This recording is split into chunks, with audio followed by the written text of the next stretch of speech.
Good evening, everyone. We're going to wait a couple more minutes until a few more commissioners join, and then we'll get started.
Who knew that all I had to do was turn on my camera, and everyone else would turn on theirs? Sorry. Oh, no, that's okay. I'm trying to figure out why I can't see anybody. I was thinking of something wrong with my computer. What is going on? I inadvertently pushed the wrong button and it turned off instead of on. No worries. It looks like we're waiting for one other commissioner, and then I think we can get started. So Commissioner Huff is on. I saw her name. I think I promoted her. She might have dropped off. I'm on. Okay, I'm trying to And stuff then- my face. I haven't eaten all day. that's okay. We're not starting yet anyway. And looks like we're looking for Commissioner Yates. Is he running late or is he on vacation and I don't realize it? He's not on vacation. Okay. We'll give him a minute and then we'll get going. So for those of you that are not aware, Commissioner Gilligan is traveling and his flight was delayed. And so Commissioner Palmer is going to step in his stead. So I don't think he'll make it. Luckily, the weather's not too bad right now. Maybe that'll help him. But I think there were lots of canceled flights and that kind of thing.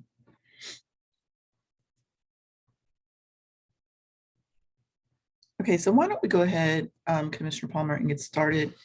I will text Commissioner Yates quickly and see if he forgot that it's Monday. He has his hand raised in the, Okay, he must have Indeed. just gotten on. Okay, great.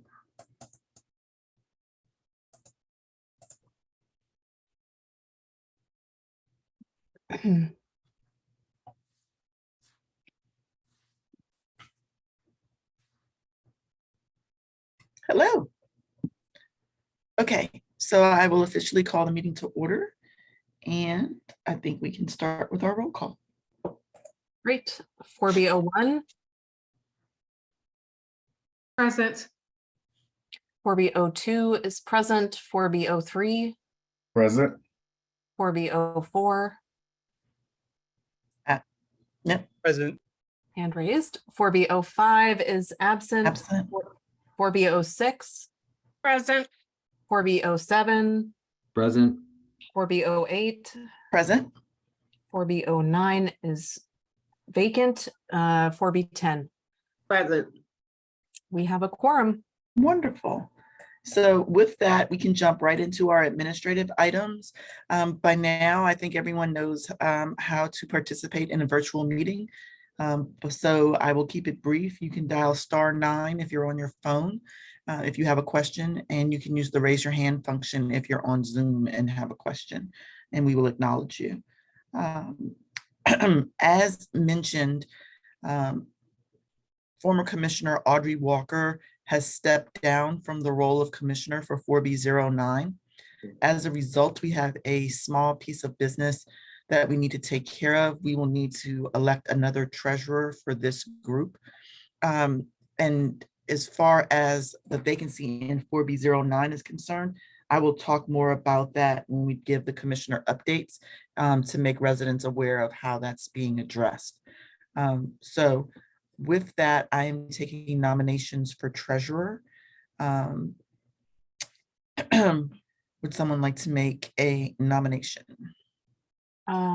Chair, Yes, I would be happy to nominate Commissioner Zurich Smith for treasurer. thank you. Is there a second?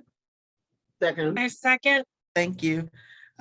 So with that motion, is there, we will vote. So all in favor? Aye. Aye. I, Raise your hand. I think that's everyone. Thank you. So no opposition and no abstentions. Okay, next would be the consideration and approval of the agenda. I Did he believe, accept? yes, he did. Oh, I guess I have to ask him that. I assume he's accepting. He was right, yeah. probably accept. nominated and elected. Yeah. Thank I you. accept. All right. We have the consideration and approval of the agenda. The agenda was properly noticed a week ago. That I have one addition to the agenda, and that addition is we would like to add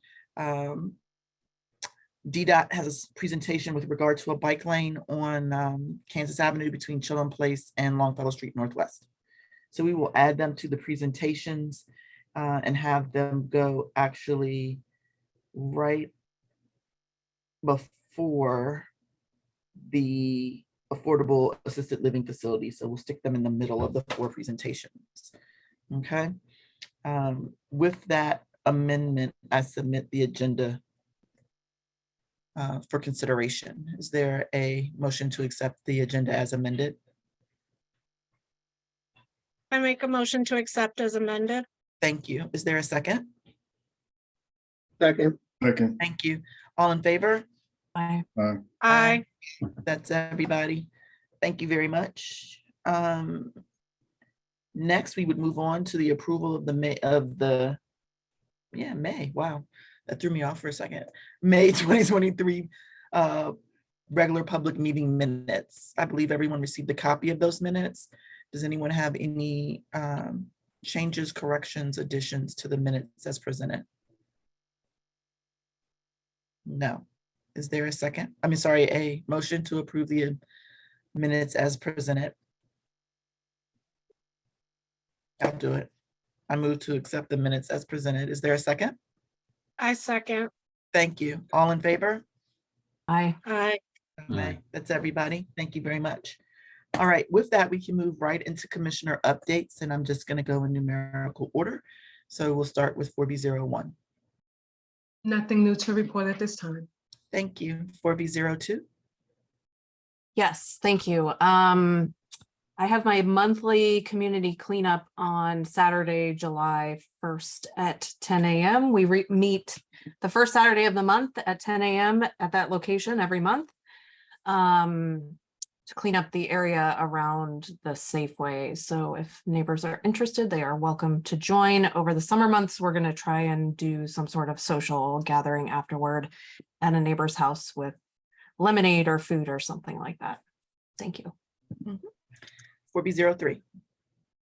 Yes, we're going to be holding a litter and rag walk prevention block walk on Wednesday, 9:45 to 11:45. So it's the meeting place is on the 500 block of Somerset.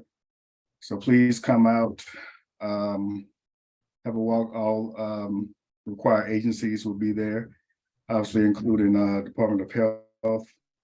And so please come out. We want to make sure, and we know that it won't solve all rodent infestation, but perhaps it will help and alleviate some of the frustration in the neighborhood. So please come out. That's Wednesday, 9:45 a.m. to 11:45. That's all I Okay, have. thank you. 4B0, that was 3, 4. Two very small things, Chair Brooks. One is to note the installation of a ground mural across from Tacoma Elementary School by DDOT with the support and involvement of the students in the design of that project. I want to thank Commissioner Palmer for her support as the neighboring commissioner for that block. Go check it out, see the work of our local public school students.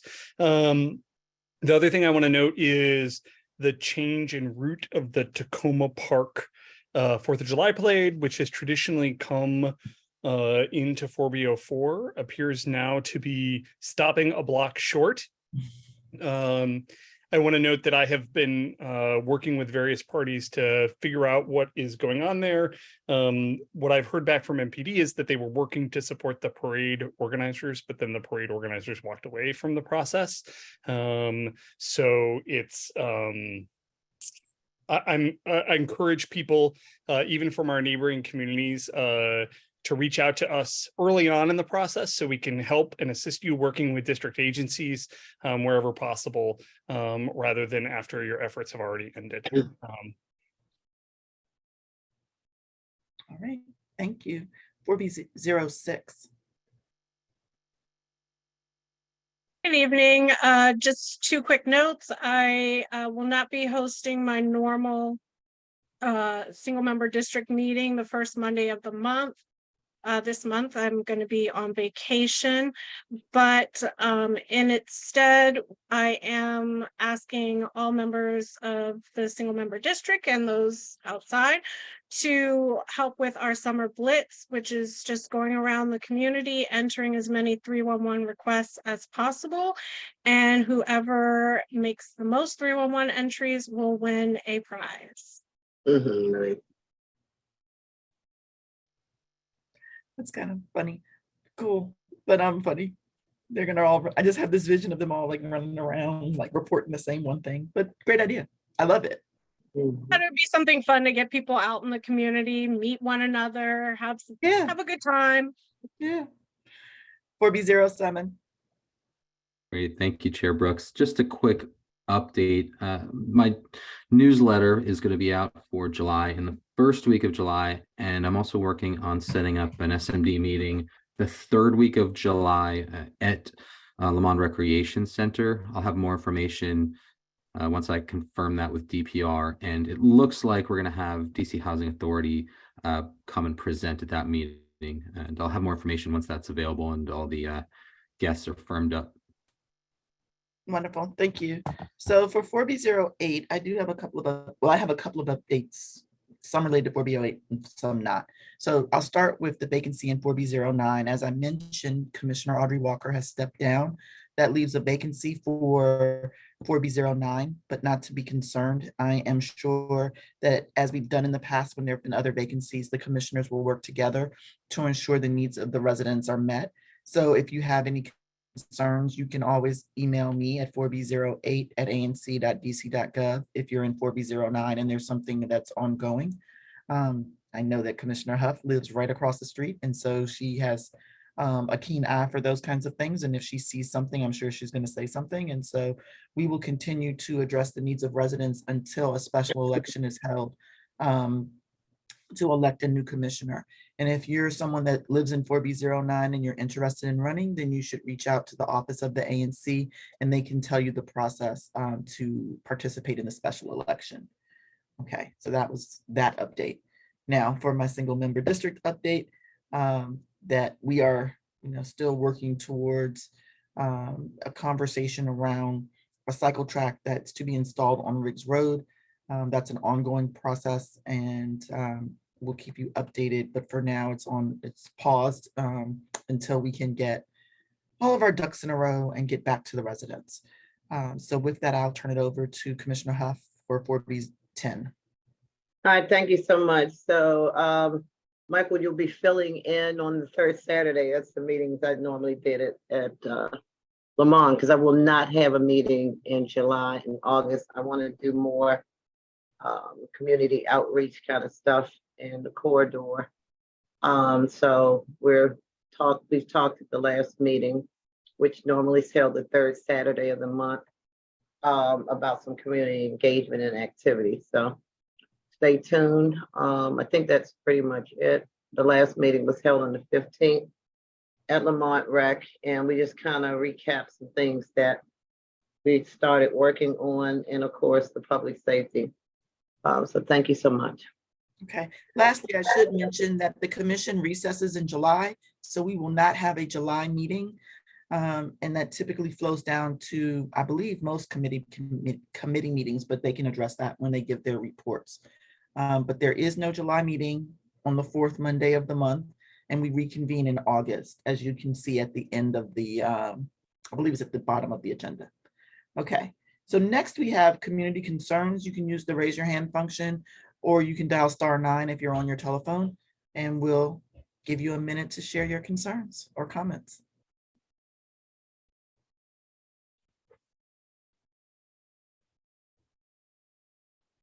Okay, also, before I start to answer, I want to say that if you don't have a name labeled on your device, then we're not going to be able to acknowledge you, just for safety precaution reasons. So I'm going to ask that if your device currently says iPad, that you relabel it to include your name. Thank you very much. Hold on one second. Commissioner Johnson. Promote you to panelist. I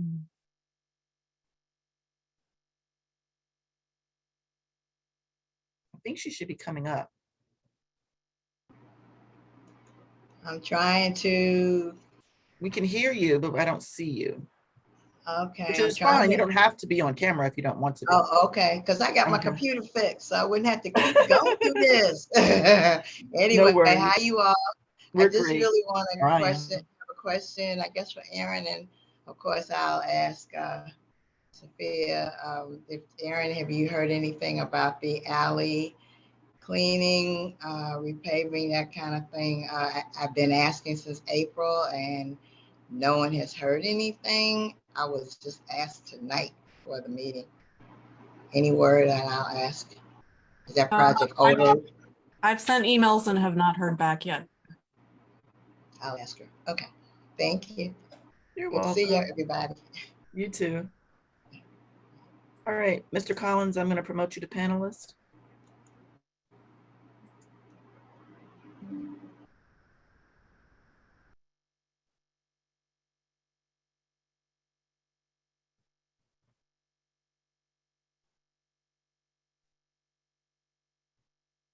Hello, thank you. I was wondering if the commission is looking into any of the pedestrian and transit-friendly improvements that have been discussed on Georgia Avenue.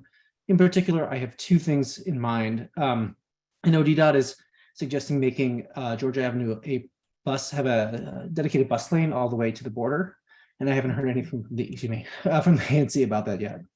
Second, tonight at 5:20, we're almost run over by a car speeding north, blowing right through a red light at Georgia and Aspen, as was another parent who was crossing the street with their child in a stroller.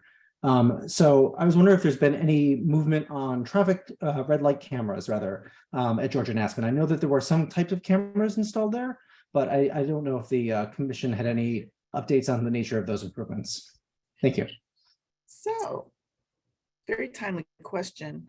I'll answer part of it and I'll let the commissioner answer the other part. We just had a meeting last Wednesday about the bus lane along Georgia Avenue. The design phase is ongoing. I don't know that there's much to talk about in this forum yet, but we did have a wonderful hour-long conversation with DDOT about the project itself and what it's looking to accomplish just last week. And so, I'm still learning new boundaries. Who has Georgia and Aspen? Is that you, Commissioner Palmer? You're on mute. I have not heard about red light cameras there. We have tried regarding camera installation in the past, which has not moved. It's near impossible on our end to get it. I would ask if it's okay with the chair that Commissioner Yates speak to the bus lanes, because we have waited on that before. Go ahead. Yeah, I'm gonna as- get to you as- next. as regards to the specific implementation, of course, DDOT's plans have to be seen, but I'll Mhm. note the commission passed a resolution in 2019 on bus lanes along Georgia Avenue. Whether these are the right plan, right, is still an open question. I believe we were the first commission bordering Georgia Avenue to pass a bus lane resolution. It's still on the ANC resolution portal, though, if you want to look it up. Great. I'll just note that there were some type of camera installed on top of the street lights, or top of the traffic lights on Georgia and Aspen. I don't know who installed them or for what purpose. There's no signs indicating there's red light cameras, so I assume they're not for traffic enforcement. But there has been some cameras installed. I didn't know if you had any details on that. Thank you. Okay. I don't see any other hands raised, but we do have a question in the chat. Chair, can I just add one additional point Yeah. regarding Georgia Ave? Absolutely. That it's cross jurisdictional, so it abuts 4A, and any issue relates to them as well. So maybe they have information that we don't have. Okay. Thank you. So the Q&A question, I need more information before I can answer that. The question says, any information on the WMATA plans to eliminate buses through Riggs Park? I'm not familiar with the plan that eliminates buses through Riggs Park, so I'm going to need the resident that asked this question to provide more information, because I don't think Commissioner, you looked as surprised as I look, so I'm assuming Commissioner Hupta, you don't have any information about that either, but that's not something I'm familiar with, nor have I been informed of. I will say that WMATA is in the process of re-envisioning their entire bus network, right? And right now it's like a feedback gathering process for priorities and stuff like that, but there have been no concrete recommendations made yet about specific lines coming or going, as far as I know. So currently in 4B09, we have the K9, we have the E4, we have the R bus line. So I can reach out to someone at WMATA just to ask the question, but no, I have not heard of discontinuance of any lines. There's no signage outside.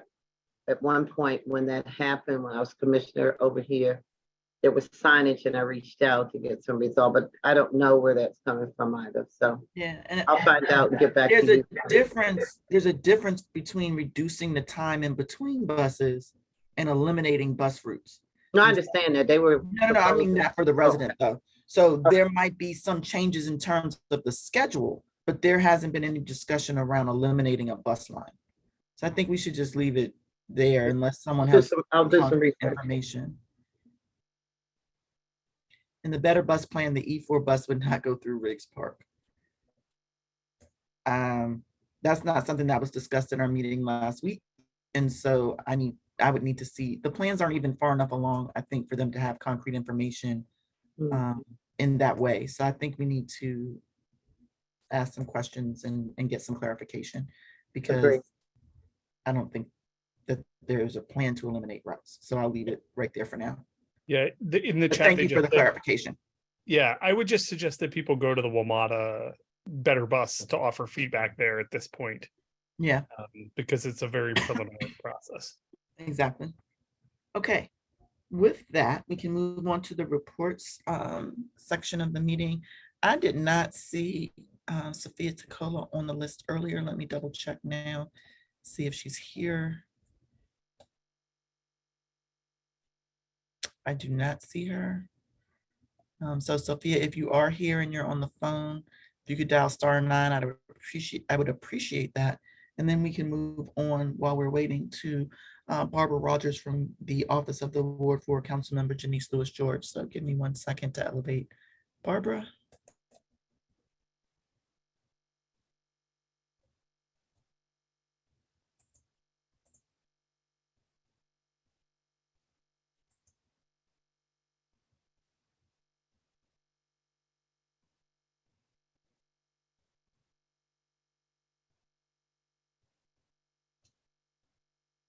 Barbara, can you hear us? I don't see you yet. Can you hear me? I can. If you're remaining off Alrighty. camera, that's fine, but I don't see you. No, I'm trying to Okay, it's turn coming. my camera on. There you go. There I am. How are you? All right, how are you all? Good, thanks. Hello, 4B. Let me pull up my Y'all, we're all notes very low here. energy. We're gonna have to pick this up. I know. Come on, 4B. This is your you get July off. So let me start because I know I only have 3 minutes. So first thing I want to mention is that Councilmember Lewis George is putting together a Ward 4 Summary Safety Strategic Planning Meeting. That will be this coming Thursday, June 29th, 6:30 to 8:30. It'll be at Barnard Elementary School that's located 430 Decatur. That entrance actually will be closed this week, so you'll have to enter on 4th and Crittenden. I did send an email to all of the commissioners, so hopefully you will share that information. This meeting will focus on planning specific actions to address crime and gun violence during the summer, and discuss opportunities for neighbors to engage. So we hope to see you all there. Just a few things on council budget updates. I will not go into. We did have a lot of wins, and especially in 4B. I'm just going to mention a few. The budget includes funding to acquire land and to build a new library on Kennedy Street to serve Manor Park and Brightwood. There's still a lot of work for us to do, but that was definitely a big win. Some of the other wins, there's going to be modernizing of Emory Heights Recreation Center in 2025, Whittier Elementary 2027, Riggs LaSalle in 2029. There's going to be building of a new cafeteria at Coolidge to resolve the overcrowding of Coolidge and Ida B. Wells. There's $125,000 for replacement of the HVAC components at Whittier, $75,000 to install a new swing set around the Lamont Recreation Center, $50,000 for plumbing fixtures and components at Coolidge High School track bathroom, and $45,000 to install a shade structure and vertical netting at Riggs LaSalle. There are some other wins. I can put that in the chat.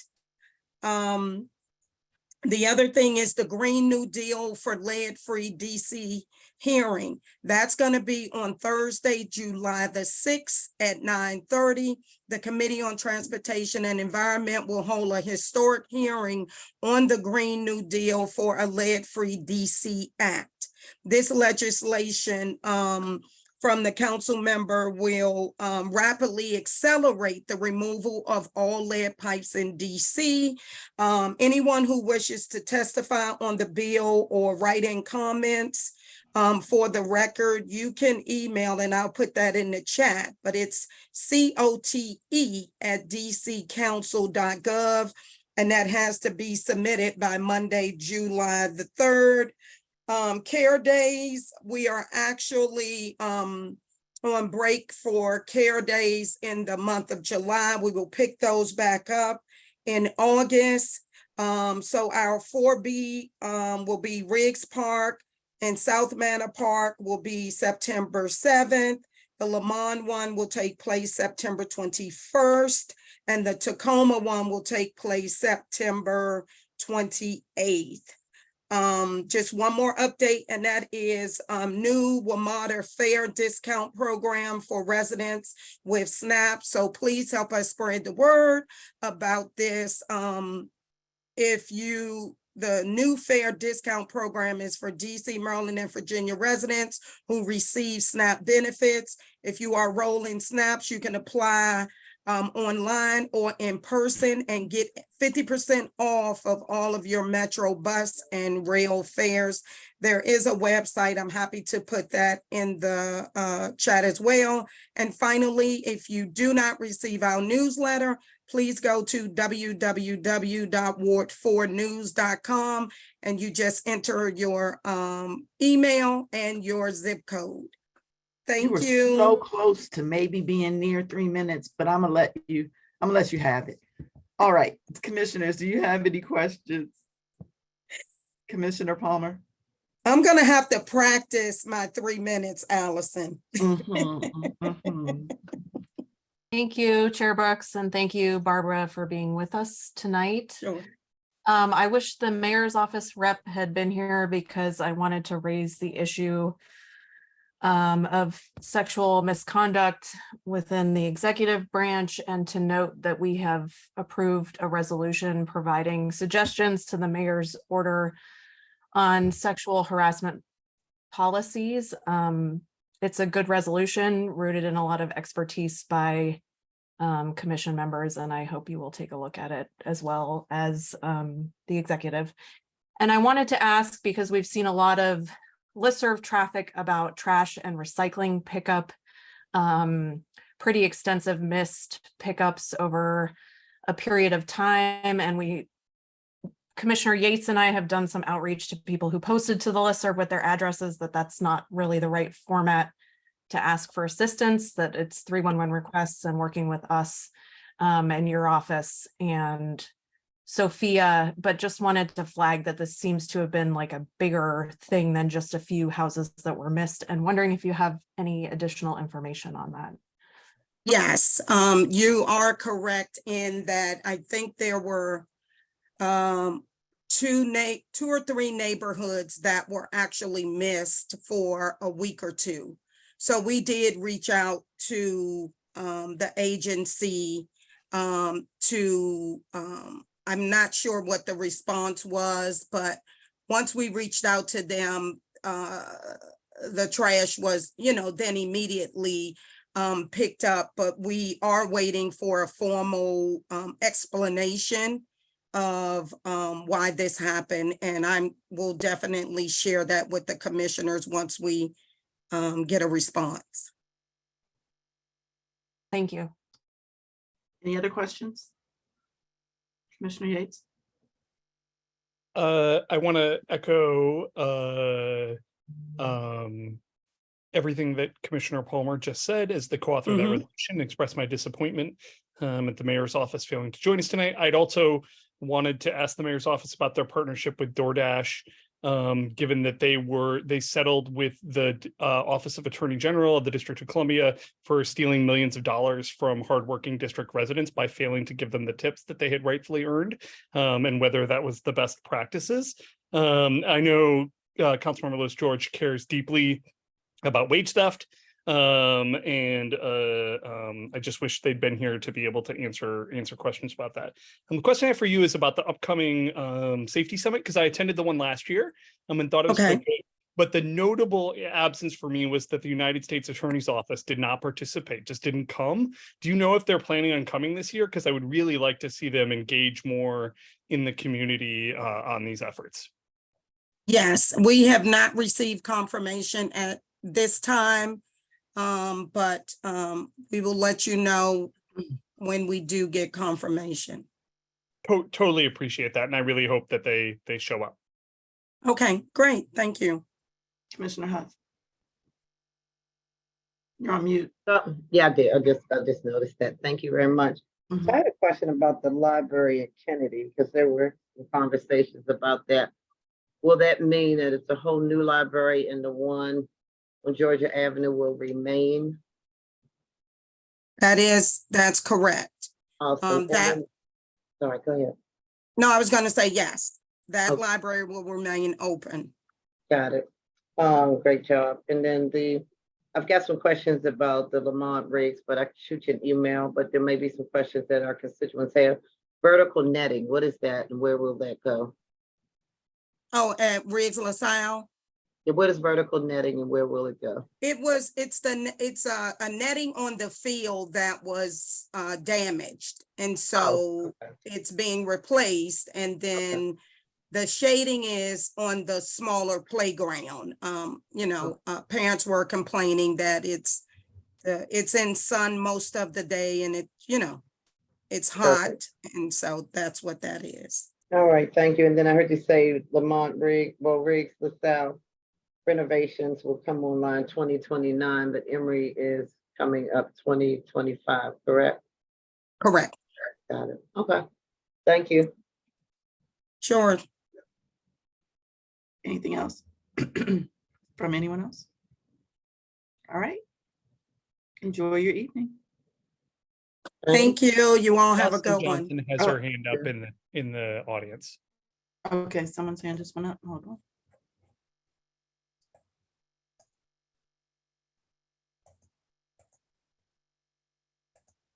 Commissioner Johnson.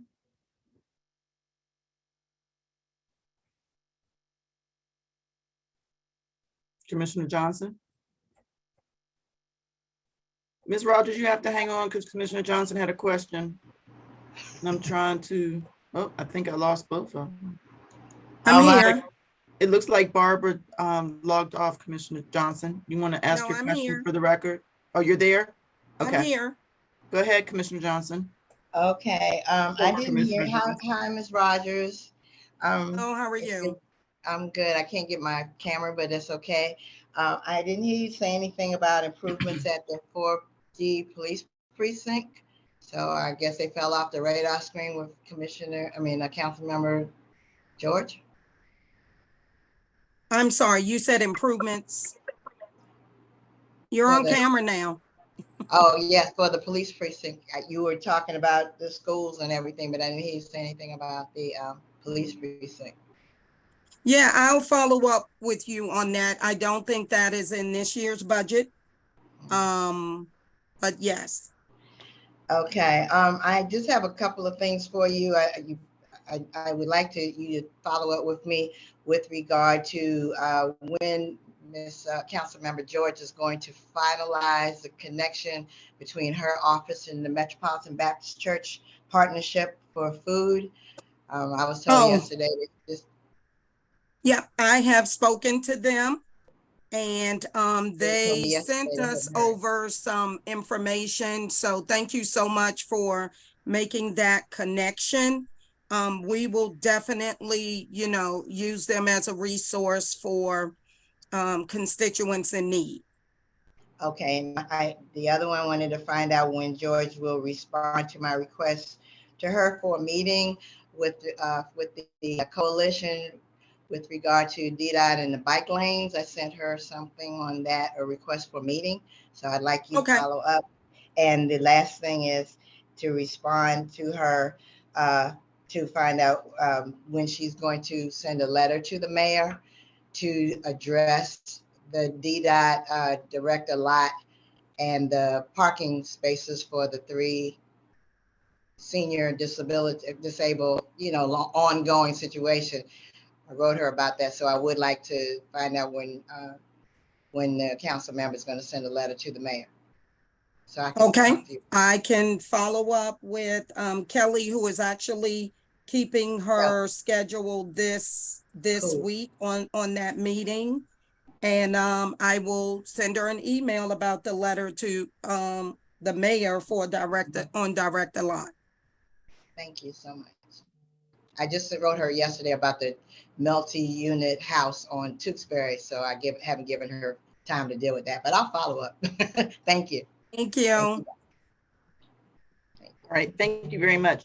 I have elevated State Board of Education Representative Fraser O'Leary to provide us our next update. I love being elevated. Such a good Before I feeling, begin, I right? want to take 15 seconds to explain what that vertical netting is on a baseball field at Riggs LaSalle. As a baseball coach, it's the netting that is on the street there, so it keeps foul balls from going over to the houses across from the playground. Okay, thank you, Mr. O'Leary. Sure. Yeah, thank you. Finally, this month, we passed the social studies standards revisions at the State Board of Education, along with the Office of the State Superintendent. This is a revision of standards that were last revised in 2006. Do the math. We're really happy about it. It's going to revolutionize the social studies standards throughout the country. And once it's okayed, I'm sure that we're going to hear from different states who are going to completely reject everything that we put in the social studies standards because it makes sense about American history. We also passed a resolution on training for people that work in the schools about students or adults with epilepsy. And that was passed at our meeting last week also. This month we met with the Deputy Mayor for Education and with Superintendent Grant. Next month we'll meet with those two and Commissioner and Chancellor Farabee and the Council Chairperson Mendelson. That's the Vice President, me, and the President, Ebony Rose Thompson. We meet with that at leadership meetings every month. Next fall, or this fall, Truesdale's pre-K and first grade will be, the pre-K and early childhood students will be moving to Sharp Health School as a swing space while the new Truesdale is being built. They will be joining Dorothy Height in that swing space. There'll be enough room for everybody there. Next year at this time, Dorothy Height will be moving into their brand new building or brand newly remodeled building, depending on, because there's some new stuff and also completely remodeling. And then Truesdale will be in that swing space for a year while their building is finished, and they'll move into the brand new Truesdale in 2025. I spent the last 2 weeks going to graduations, Roosevelt, Cardozo, Coolidge, Banneker, Roosevelt Stay, and the Center City Public Charter School.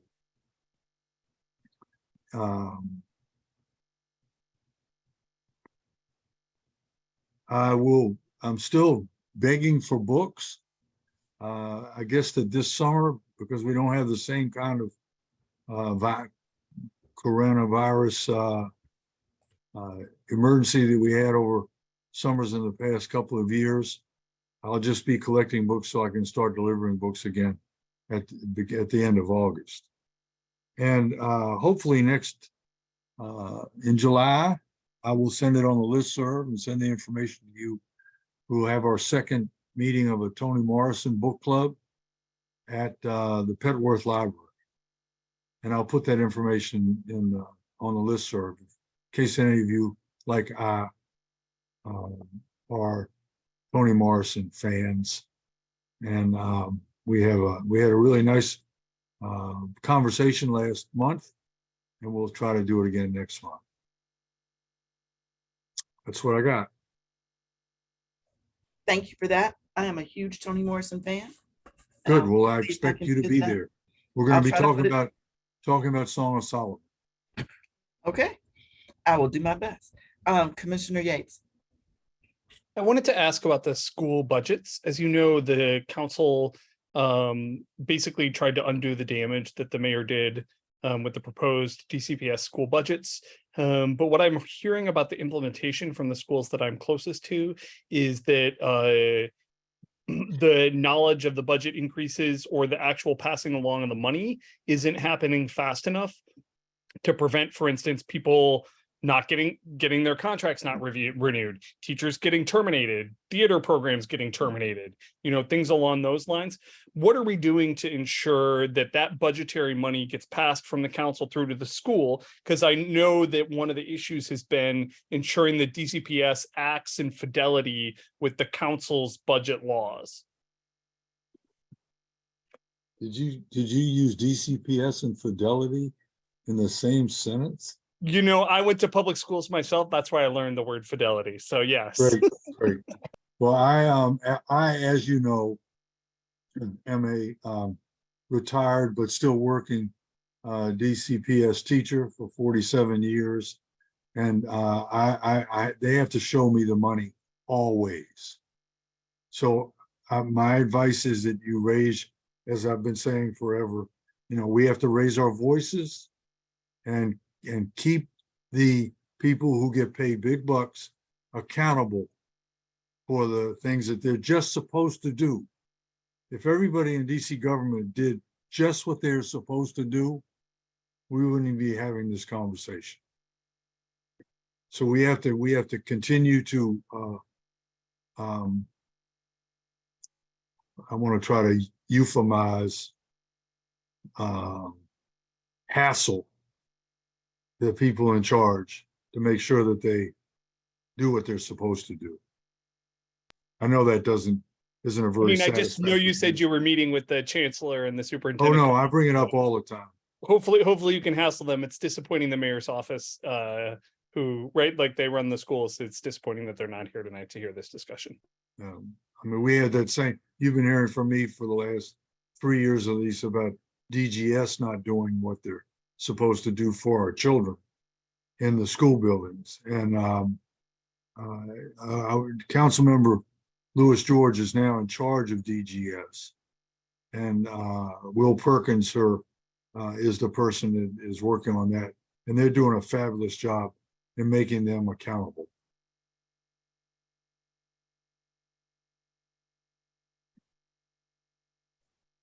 Are there any other questions?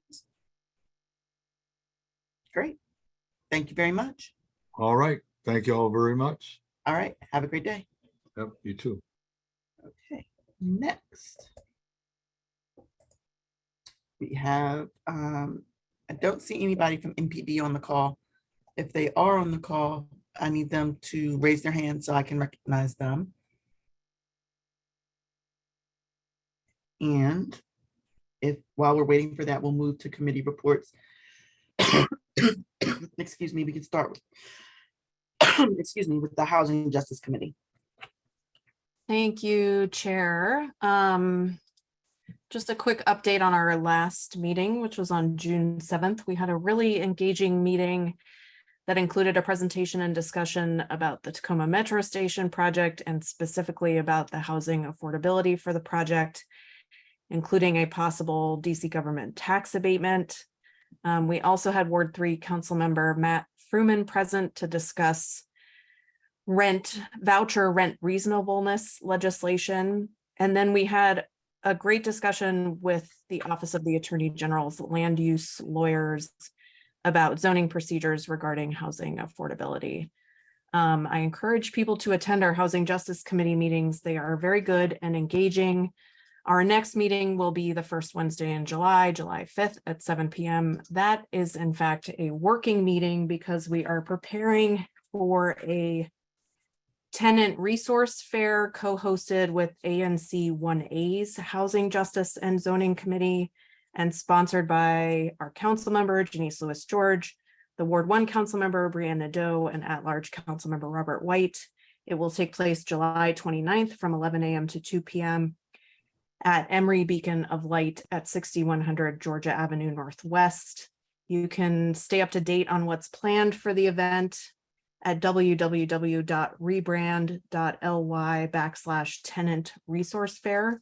I will share the link. We'll have lots of organizations tabling and 2 panel presentations on tenant rights and ending chronic homelessness in the district. Thank you.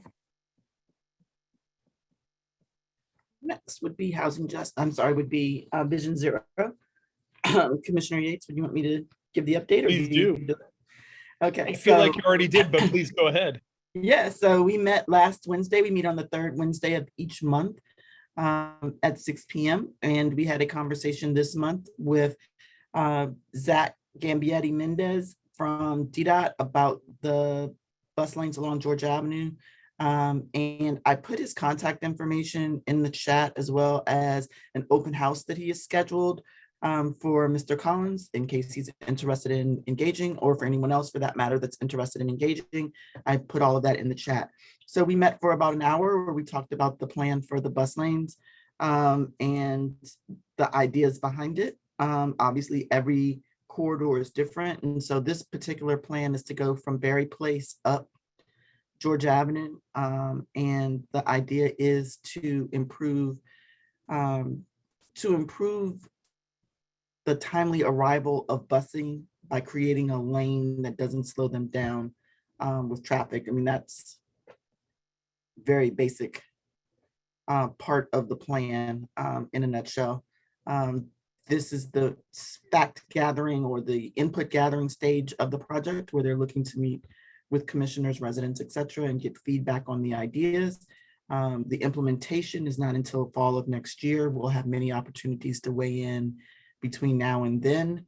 And then late 24, we would expect, work to start on the project. So that was the meeting in a nutshell. Those are the timelines, kind of from memory. So, I might be off slightly, but that's pretty much what was conveyed to us. And we are not meeting in July as the commission is recessed, and we will have our next meeting on the third Wednesday in August. And with that, we can move on to public safety and support. Commissioner Johnson. Good evening again. So the last meeting that we held was June 15th, which was also a working meeting where we discussed several resolutions, two of which have been tabled for further discussion for our August meeting, which will be on the third Thursday of the month, August 17th at 7 p.m.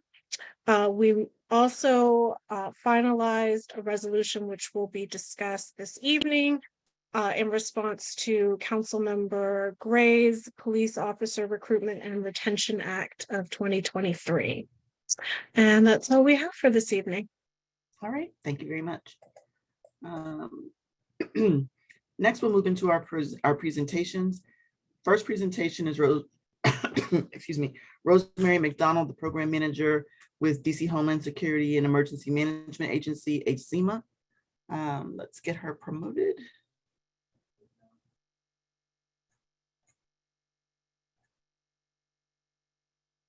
And I don't see Rosemary. If there's someone else here from HCEMA, I need them to raise their hands so that they can. Her hand is promote raised. it. She's at the top of the. Ah, missed it. Thank you.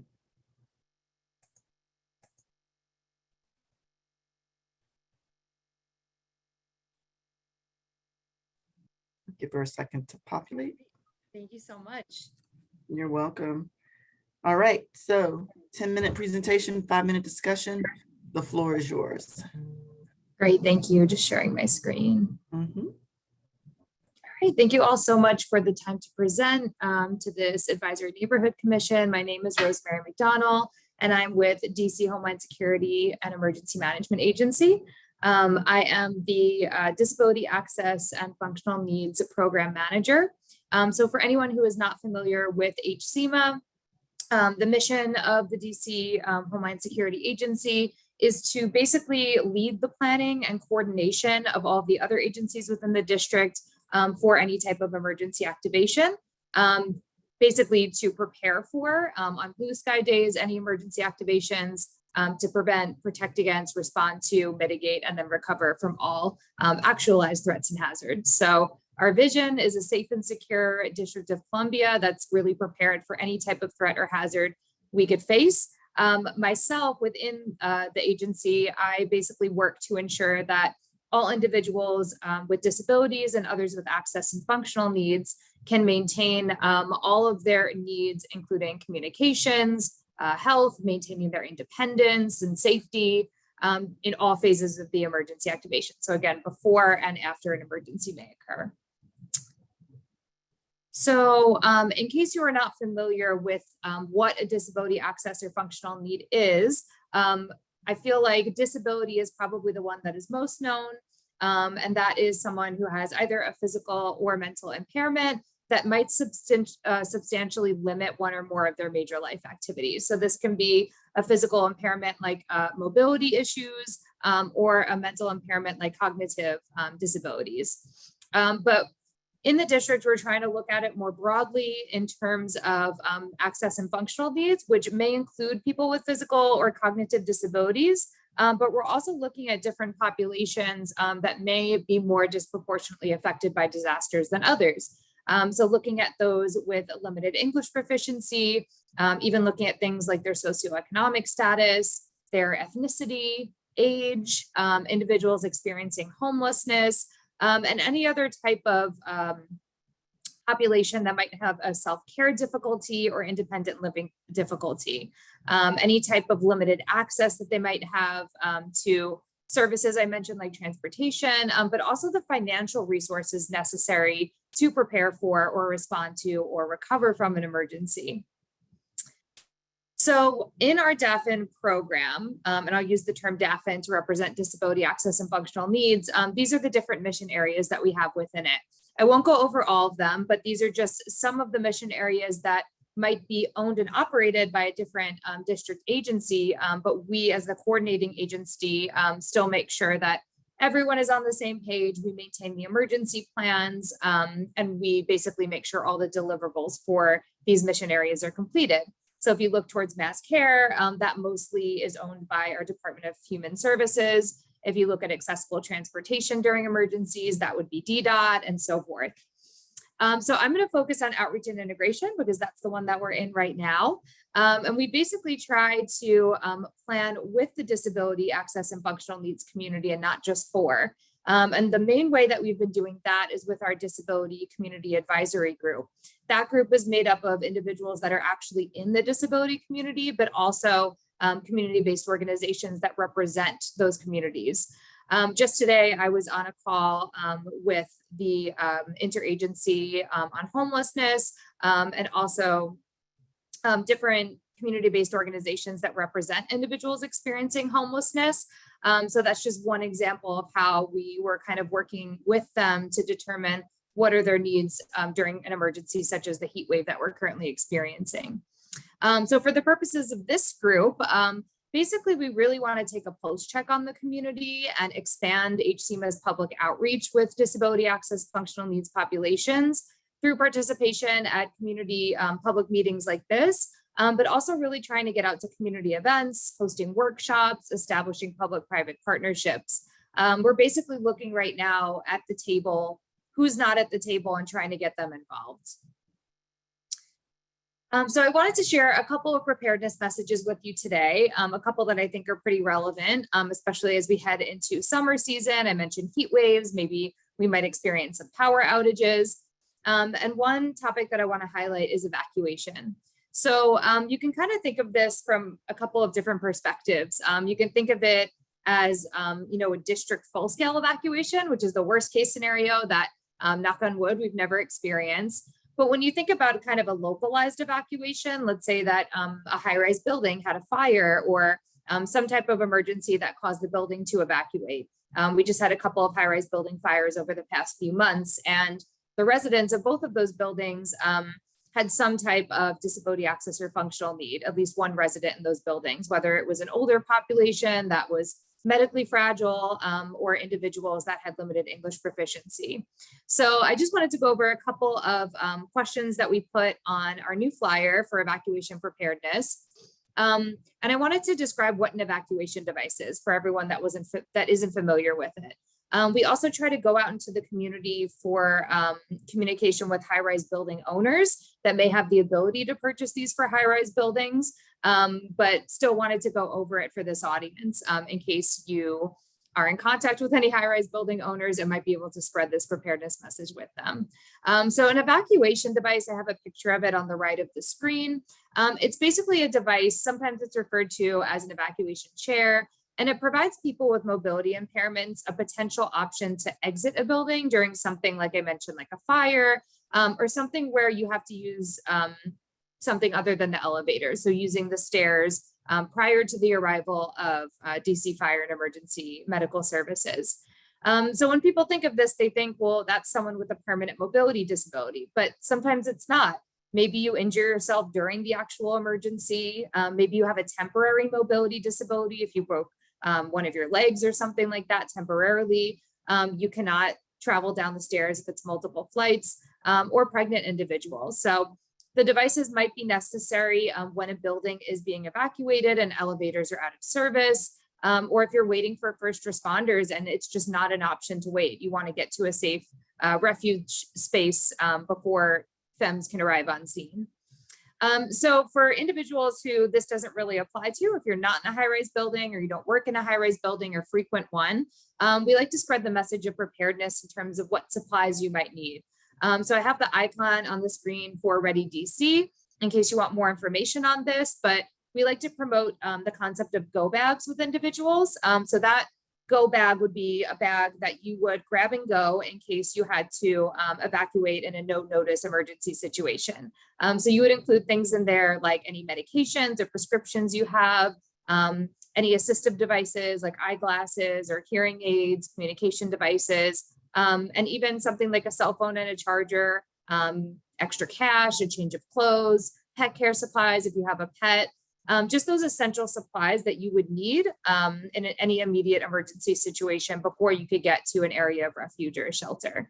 And then letting first responders know what your needs are. So especially to deafened populations who may have needs that we need to modify our practices to meet.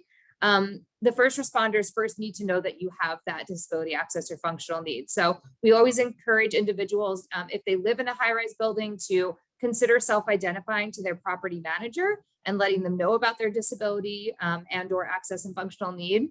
And then also there's a great program that I'll just go to the next slide to show you. It's called Smart 911. It's from our Unified Office of Communications. And basically it allows you to share important personal information with first responders when you call 911. So basically, anytime you make an emergency call from the phone you register on Smart 911 with, you create a safety profile that then pops up for the 911 operator. The 911 system recognizes your phone number and it automatically displays your profile on the screen of the operator. So just wanted to clarify that this is 100% confidential. The operators cannot go in the system and look up information if you're not calling. It's only when you call. So basically you can include, like I mentioned, that information such as the full names of everyone in your household, if you're on any specific medications, your home address, additional phone numbers, but also when you're looking at the disability access and functional needs populations, they can share something like if they have a service animal. So then hopefully the first responders that come on scene will keep them with that animal. It also, 911 can also accept telecommunication devices for the deaf. And there's no special TDD number, you just call in. And you can also text 911. So I encourage everyone to sign up for this Smart 911 program. And then on the topic of communications, we also have Alert DC. So this is our official voice during an emergency as a district. And it sends out important emergency notifications for any emergency activations we might have, but also day-to-day kind of disruptions to any of our services, or a daily way of life. So all of the mobile users within the district, you may have in an emergency situation gotten an automatic emergency alert, such as like an Amber Alert if there were a missing child. That's a WIA, so that's a wireless emergency alert. Different from Alert DC. This you have to sign up for and it's district specific. And you can stay informed about what's happening in your neighborhood. It basically allows you to pick and choose what kind of notifications you want to receive through text or email. And you get alerts about different things. I just got one today that was about a movie filming in a certain neighborhood and traffic, parking disruptions because of it. So I think I'll know where I'll be tomorrow. But you can sign up for other things such as, like I mentioned, traffic disruptions, police events impacting public safety, crime notifications, utility outages, and more. And as I mentioned, you can select any other neighborhoods that interest you, not just the one you live in. Maybe it's your child's school, your office, or your favorite hangout. And then lastly, I just wanted to show a slide on the emergency medical equipment notification program. This is through our vendor Pepco, our utility vendor. They basically, if you sign up for this program, they will provide you with a notification of a potential widespread power outage due to something like a forecasted severe weather. So something like a heat wave today, but also if a hurricane's coming. So if you are on durable medical equipment that relies on electricity, they will send you that message so that you can prepare and your caregiver can prepare. So I definitely recommend, if you know anyone that's on durable medical equipment, to sign up for this program so that they know when something is going to happen that may disrupt their power within their household. So I went over a lot of topics. I really wanted to make this a two-way communication. Like I mentioned, we're really sitting at our table and trying to figure out who's not there and taking a pulse check on the community to see what they want to hear from us in terms of preparedness messages. But first, I really wanted to focus on the communications aspect. That's one area where I'm kind of struggling to get feedback from the community on. It can be anything. It can be like our just outreach campaigns, our preparedness messages, or Alert DC. Maybe it's the frequency of alerts or the types of messages. But just wanted to call out to the crowd and kind of ask, because I see the chat is disabled. But for anyone that's attending today, do you have any feedback on the district's various forms of emergency alerting if you're signed up for any of those programs? You can use the Q&A to answer the question or ask the question versus the chat. Oh, okay, great.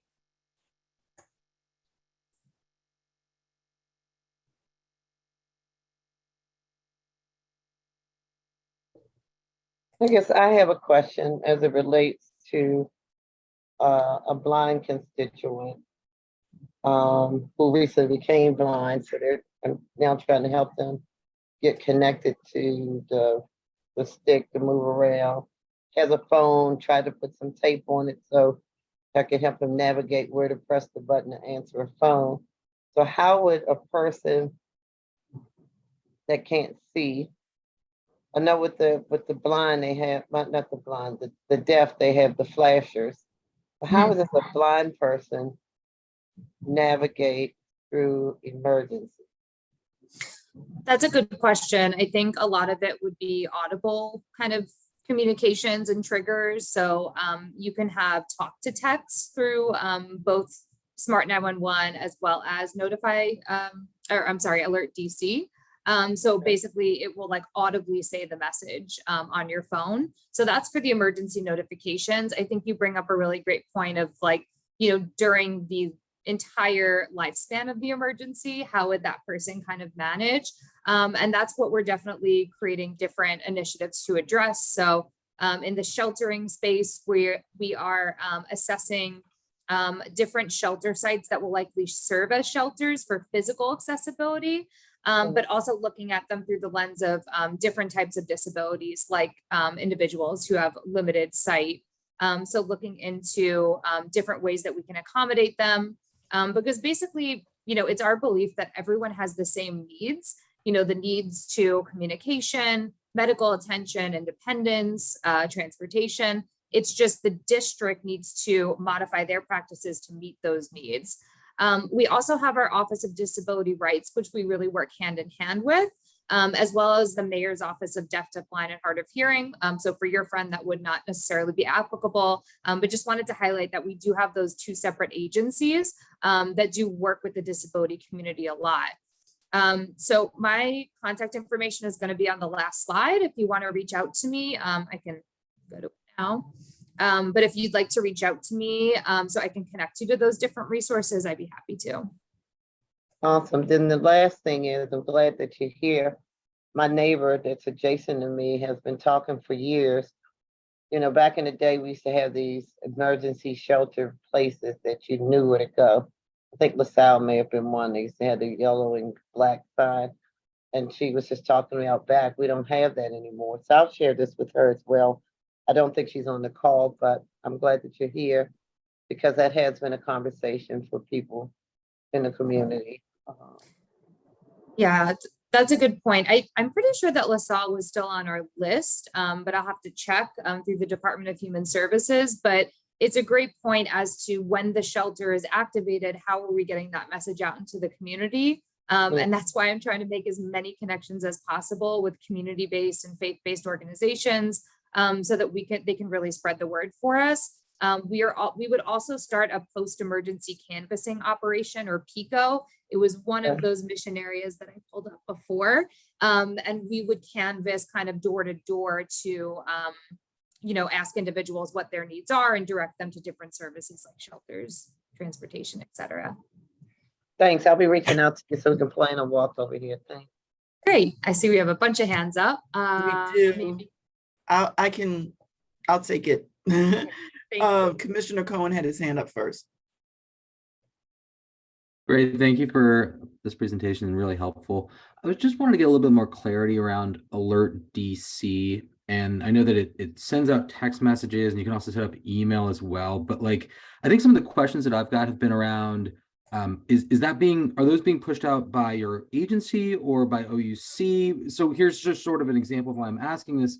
A neighbor may hear like sound of gunshots or, some sort of like, see like a large police presence, but they don't see anything come up on Alert DC. And so I'm just sort of curious what's happening on the back end and if there's like a better way to sort of communicate these things out to people when they ask like, hey, how come I didn't see an alert for this? Or, but everyone's saying that this happened down the street, that sort of thing. Yeah, that's a great point. So HCMA as an agency does send out the Alert DC notifications, but we get our information from other agencies. So for the crime alerts, it would be Metro PD. I think that we are definitely as an agency and really as a district trying to limit the kind of frequency of messages that we're sending out because we do think it's become oversaturated and people are kind of getting fatigued with all of the like road closure messages. And I know that through our vendor for mass notification, like there is a limit to the amount of notifications we can send. But I think you bring up a great point that I will definitely take back as to like, maybe the community is looking more towards this system for crime alerts and a little bit less for the other kind of mundane type of alerts like road closures or, disruptions. I think the Citizen app, and I know that's not a district kind of, monitored or approved app, but the Citizen app is, another option for individuals who want to monitor the goings on in the community. I can't endorse it fully, but I can say it's like a good supplemental tool. And if it's a large enough emergency, it will come out through Alert DC. But I think we're definitely struggling through like oversaturating the public as opposed to like notifying them of things, crime alerts that are really important. So I'll definitely take that back. Thank you. Thanks. Commissioner Johnson. Hey, you mentioned some of the disability some in the disability community that you're working with. Are you also reaching out to Department on Disability Services and the DD Council? Yes, I have a meeting with them in a couple of weeks, and I just attended one of my first meetings for, sorry, I forget all the names of these committees, but last week I had attended the Developmental Disabilities Council, and that was amazing. I've only been here for a couple of months within the district, so I'm just kind of, like I said, trying to take a pulse check. But that council meeting was great because the different presenters with the different programs within the district are the people that I want at the table in the Disability Community Advisory Group. Like the councils are great and the committees are great, but I really want people who are boots on the ground within the community. But yeah, really looking forward to my meeting with DDS in a couple of weeks too. I'm sure they'll tell you, but you should also reach out to a group called Project Action. It's made, and also the DC Quality Trust. But Project Action specifically is made up of all individuals with intellectual and developmental disabilities, and many of whom also have physical disabilities. Excellent. Thank you so much. Yeah, and there were a couple of those kind of community-based organizations that represented the caregivers, which I think is such an also important perspective that we don't always get because they're busy like taking care of someone else's needs, but those are the individuals that are really going to lead them to safety in an emergency. So really looking forward to engaging with them. Thank you for those two groups. I wrote them down. Commissioner Yates? Yeah, thanks for joining us tonight. Two really quick things that occurred to me in your presentation. One is the threshold for the quote unquote high-rise building that you mentioned that would need an evacuation chair, which is hopefully a pretty quick answer. The other one may be more complicated. There was a great article in the Post today about trying to keep track of unhoused people after the clearing of McPherson Square, and noting that the DC government lost track of about a third of the people there. The Post tried to track 4 of them. They lost track of 1 of the 4 people that they tried to follow. Like, how are you able to ensure that you're reaching the community of people without housing when we like keep forcibly moving them around the district? Yeah, those are all good points. So we established basically a high-rise building evacuation task force. We came out with an implementation report about a year ago, but that focused on high-rise building evacuation for disability access functional needs populations, but also a district-wide evacuation. So for the high-rise building, I believe it is 8 floors. Don't quote me on that, but I believe it's 8 floors constitutes a high-rise building. There's like a complicated kind of calculation, but I think we go by 8 floors. And then, but if you think about it, like if you think about the evacuation devices I mentioned, you know, if there's 3 flights of stairs, that's going to be really difficult for someone to evacuate down. So I hate limiting it at that. I think like we're really trying to work with long-term care facilities and kind of get a better sense of where these populations are within the district so that we can kind of target our efforts more towards the populations and less towards the types of buildings, because like we're not limited to promoting evacuation plans and devices just to a certain floor of a high-rise building. And then your second, so I actually did meet with the district. I think it's under Department of Human Services. They have an encampment, like emergency response team, and they go to the homeless encampments throughout the district, and they have a lot of great services for those encampments, and some of them may include temporarily relocating them so that they can perform services like power washing and like extermination for rodents and things like that. But they do keep a ledger or a log of where those encampments are, as well as like how many individuals are in them, like what's the exact address, do they have like certain medical needs within those encampments, et cetera. I'm not sure if I'm the best person to answer that, but I did just meet with them today. But DHS does a lot of work around that in terms of trying to locate them.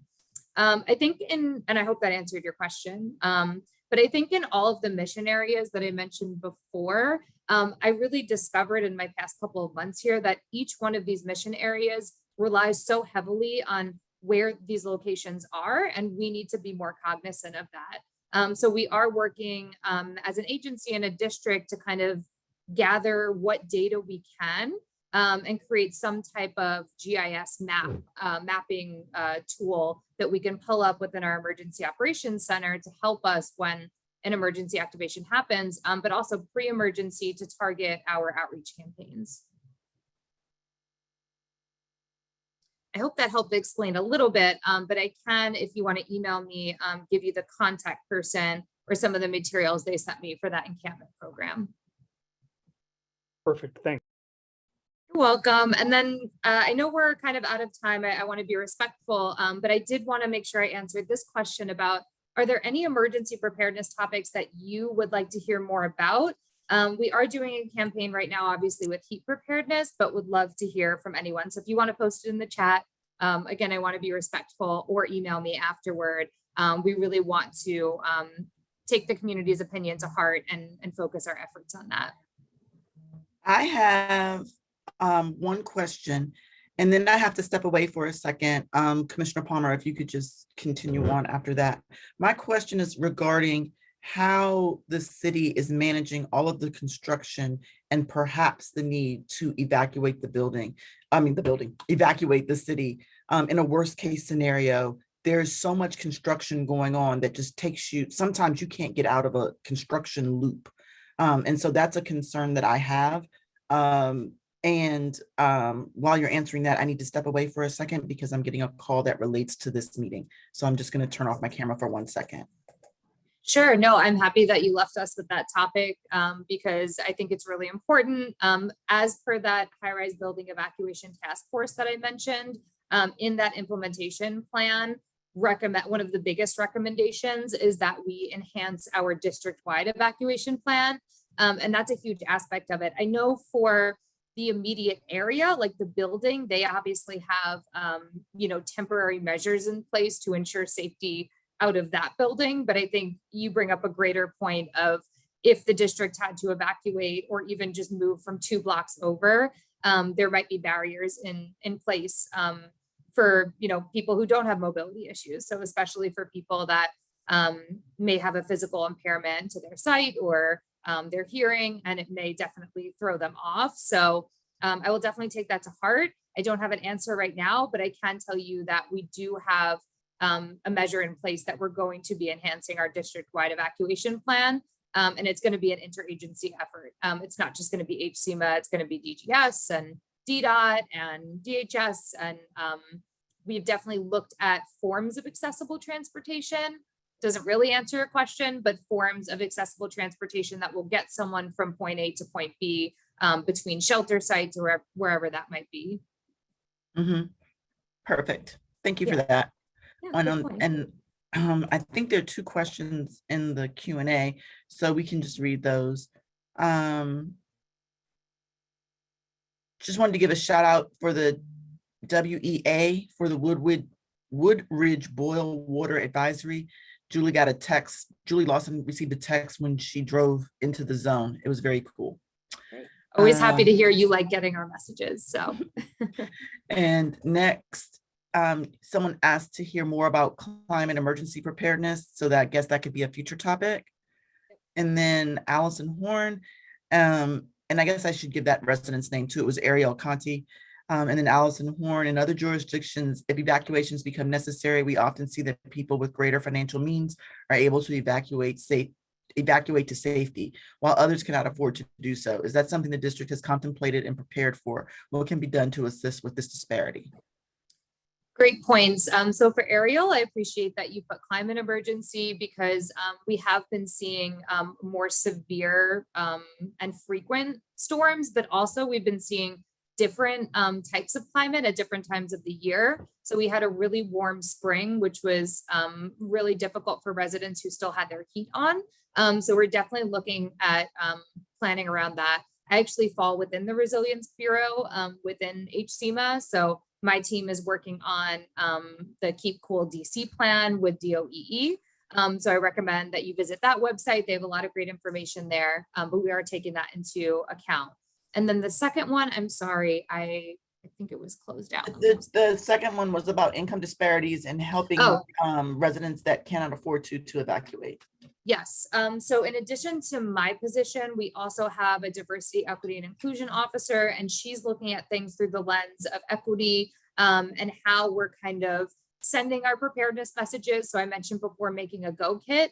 That's not possible for everyone who doesn't have the financial means to buy extra supplies or someone who doesn't live in a house where you can have room to store it.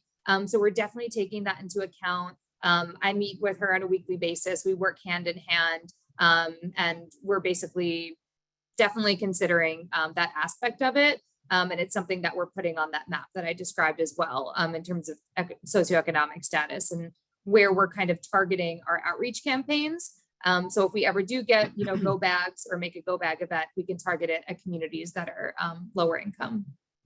All right. Thank you very much.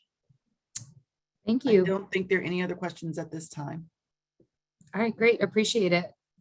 All right, wonderful. Oh, wait, I take that back. There seems to be a hand raised. All right, one last question.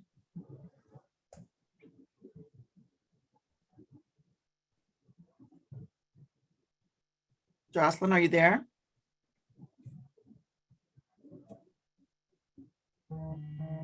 Jocelyn, can you hear me?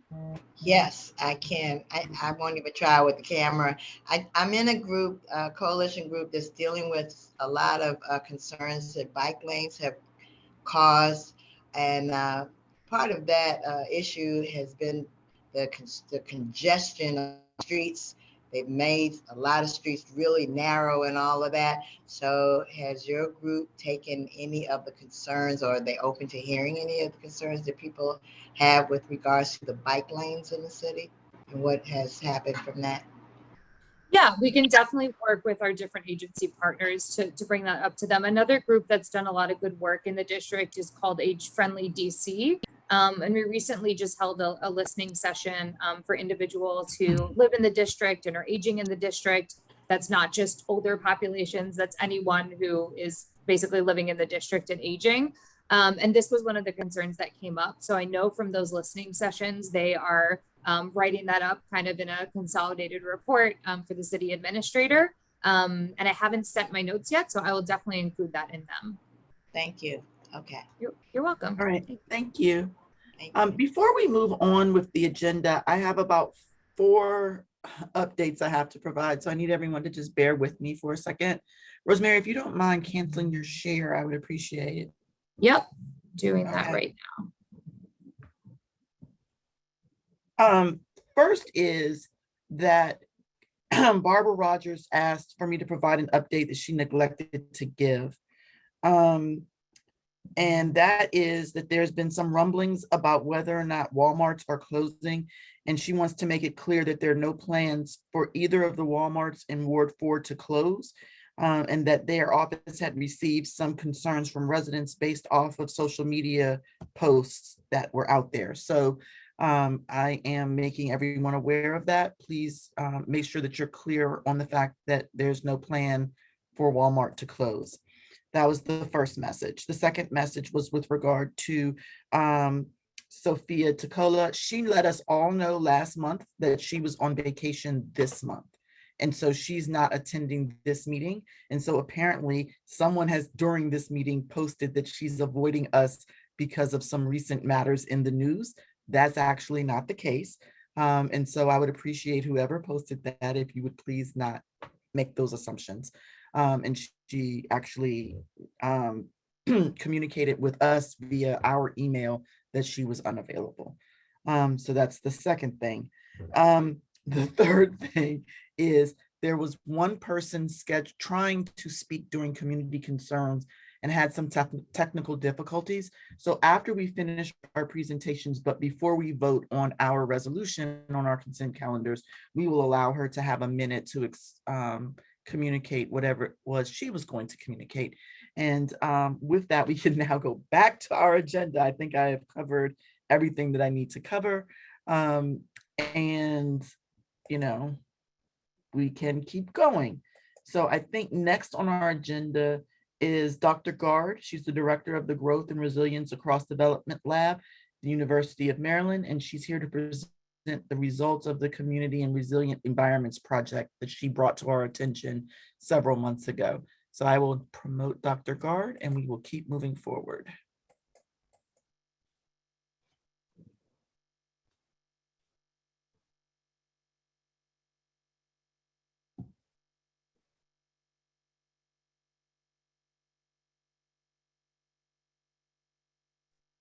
Hi, everybody. So nice to see you on. You too. Is it Monday? What even is Yeah. time?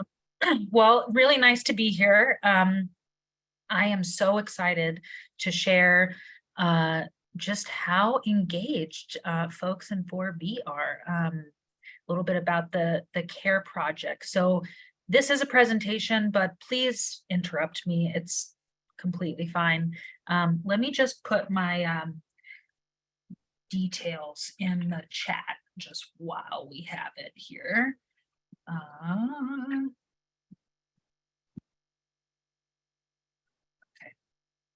All right. Okay, technical difficulties here. All right. Okay, do you guys see my screen here? The CARE project? Awesome. Yeah. Great. Okay, so just super, very brief about the goals of the project. I'm happy to talk more. I've talked to folks before, but there are always new people, and that's awesome. But mostly, I just want to tell you guys about the project progress, both as the ANC commissioners as well as the community members. Some of you may have been respondents yourself. There's no ulterior motives here. The goal of this is literally just to figure out how this can be useful for you. This is not my data. This is your data. So we're all ears here. So the goal of the project is to understand how neighborhood environments shape health and well-being. So we know that where you live shapes the resources that you have access to, but a lot of this research is based on zip codes. So in 4B, you have 20011. It's a huge zip code. And as you walk around your neighborhood, there are differences block to block in neighborhood quality and how folks are doing. And so this project really aims to collect data at a deeper level than just zip code, which is really how this research is mostly done across the US. The principles of the project, we started with community needs and interests. That's never going to go away. The data is not ours, as I said, and we're also know that this is going to take a long time. And you know, we've been working on this project for a couple of years, but it's going to take many more years. So we know that. So what have we done so far? We've done a lot. We've had a lot of outreach events. The goals of these events are literally just to get families and kids, although I will say adults are pretty into it too, excited about science and how we can use science to understand our bodies and our beauty and community. We are going to be at some of the Ward 4 Care Days from Council Member Louis George coming up, so you'll definitely see us there. You can attempt to win as much as you can if you answer questions right about the brain. It's our neuro trivia activity. But we also started with interviews with folks. So we interviewed community leaders, parents, and teenagers. We formed a community advisory board. We did an internship program, survey. I'm going to tell you a little bit about each of those things. But we do have room in our summer schedules and our fall schedules. This is free. Like, again, our goal is just to come out and meet folks and hang out with people. Like, we're not recruiting at these events or anything. So if there is some community event that you have that, you know, you might want to have some family friendly activities, you know, please let us know. So the interviews, so we had interviews, we asked folks about their neighborhoods, about what they liked about their neighborhoods, how their neighborhoods support health and well-being. But we also just asked people, what does it mean for teenagers and kids to be healthy and happy? And in the survey, or in the interview, we asked this kind of open-ended question, and people came up with all sorts of things, but there are really three big themes that came out of it. One, folks want their kids and kids themselves want to find something that they like to do, something that they're motivated about. They want to build social skills and make friends and have productive social relationships and learn how to be self-sufficient. It's really interesting that these are the three things that came out, because a lot of scientists and researchers define health as the absence of health problems. And that didn't come out at all in the interviews. Right? Folks were really thinking about health and well-being as really holistic, and like it's our whole body and it's our whole mind and the relationships that we have. And so what we did is from these interviews, we designed the survey, which was the next part of the project, measuring these things that folks cared about. So not including questions that are only about physical health or mental health symptoms, but including a lot of other things too. So what was in the household survey? So we had, it measures about resilience and well-being, cultural identity and cultural strengths, social support on the kind of health side, but then on the measures of neighborhood, perceptions of danger, green space, how often folks talk to their neighbors, what are the things that are preventing them from interacting with their neighbors. It was about 30 to 35 minutes. I think next time it'll be shorter for sure. All questions were optional and folks got $20 to complete it. And the survey just finished running in April. So it's kind of a short little snapshot in time. Now, before we sent out the survey, we formed a community advisory board. They piloted the survey and reviewed the protocol for the youth internship program, which I'll talk about. This was 7 community leaders and caregivers from wards 4 and 5, all largely longtime residents, folks racialized as Black or African American, and they were compensated for their time, and their identity is protected here. But we also had this youth internship program, which was honestly, we didn't know how it was going to go. Our goal was just to hire some kids who are from the neighborhoods that we're surveying and teach them about science. They were incredible. So these are 6 interns. We took them to the National Museum of Health and Medicine. On the bottom here, this is a photo. They presented some of their research. It was a 70-hour paid internship program this past fall from August through December. They were middle and high school kids. They were actually all from Ward 4 in Brightwood Manor Park area. The goal of the program was to train kids to become scientist partners. Who better to learn about health and well-being than kids who are actually living in the neighborhoods.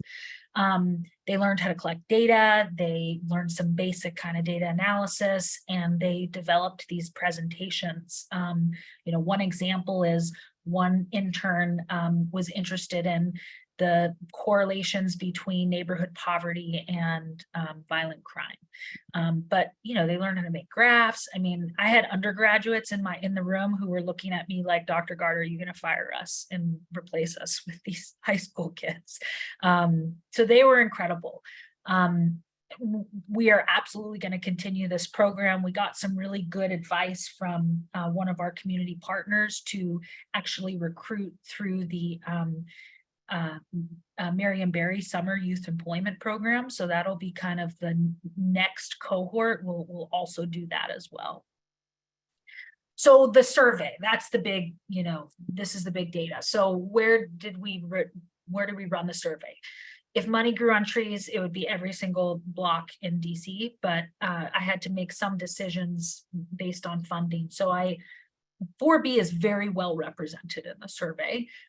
We chose census block groups. So we purchased addresses from census block groups where at least 10% of the population was teens, where we made contact with one community leader. So in this case, an ANC rep or a local community organization.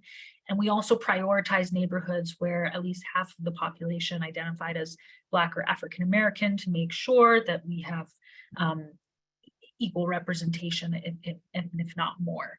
So this map is showing you the block groups that were sampled, and the circles represent how many respondents from each block group were represented. So specifically in 4B, there are 115 households that are represented in the survey results that overlap with 2023 ANC 4B boundaries. The response rate was 19%. That may not seem like a lot, but household mail surveys are like 3 to 5% response rates. So the folks in 4B, I mean, really engaged. 19% kind of blew us away. Again, doesn't seem like a lot, but it really is compared to what the standard in this sort of methodology. And you can see here on the map, these little dots, each of these dots are a respondent or a household. And in terms of some of the demographics of the folks in 4B, it's about 40% identifies as Black or African American, about 11% Latinx. We have some multiracial folks and about 38% white identifying. So pretty diverse sample, which is great. The sample is more advantaged than the area. So only about 11% of the sample had less than a high school degree, and 23% earning less than $50,000 for the household income. I always put up the groups that are less likely to have access to this type of opportunity. So, we have some work to do, but there is some diversity in terms of resources and in the respondent sample. So how can this data be useful? So again, here are some of the survey contents. This is not going to be the last conversation, surely, but I want to show you some examples of how we think that the data could be useful. So the first thing that we've done is we partnered with the DC Public Library. They've been very excited about the project. They included some questions about library use, and I know that's a big thing, so just wait for the next slide. But what we've developed, or what we will be developing with them, is we're going to have some open office hours where members of my team, I will be there for sure, will just be available in the MLK main branch, and then we'll also be at some of the local branches, so Lamont Riggs, Petworth, where we can just sit and work with community members and organizations to look at some of the data together. Now, of course, the CARE survey data doesn't cover all neighborhoods, but there's lots of administrative data that does. And so our team has that data, which is publicly available cold as well. We're thinking about some adult and youth specific workshops. Again, this is all free. The purpose is like, let's use some of our skills for good. We've met with the Ward 4 and Ward 5 council members. They're very excited about thinking about some maybe data-driven policy. Where are the neighborhoods that may have more need, for example? And so, I think that for folks in the audience, things to think about are there questions you have about your neighborhood, about how your neighbors think about their neighborhood, about different parts of health and well-being? And then what data would this be useful? Would it be useful just as an open data file with, participant information protected? These are some of the things that we're thinking about.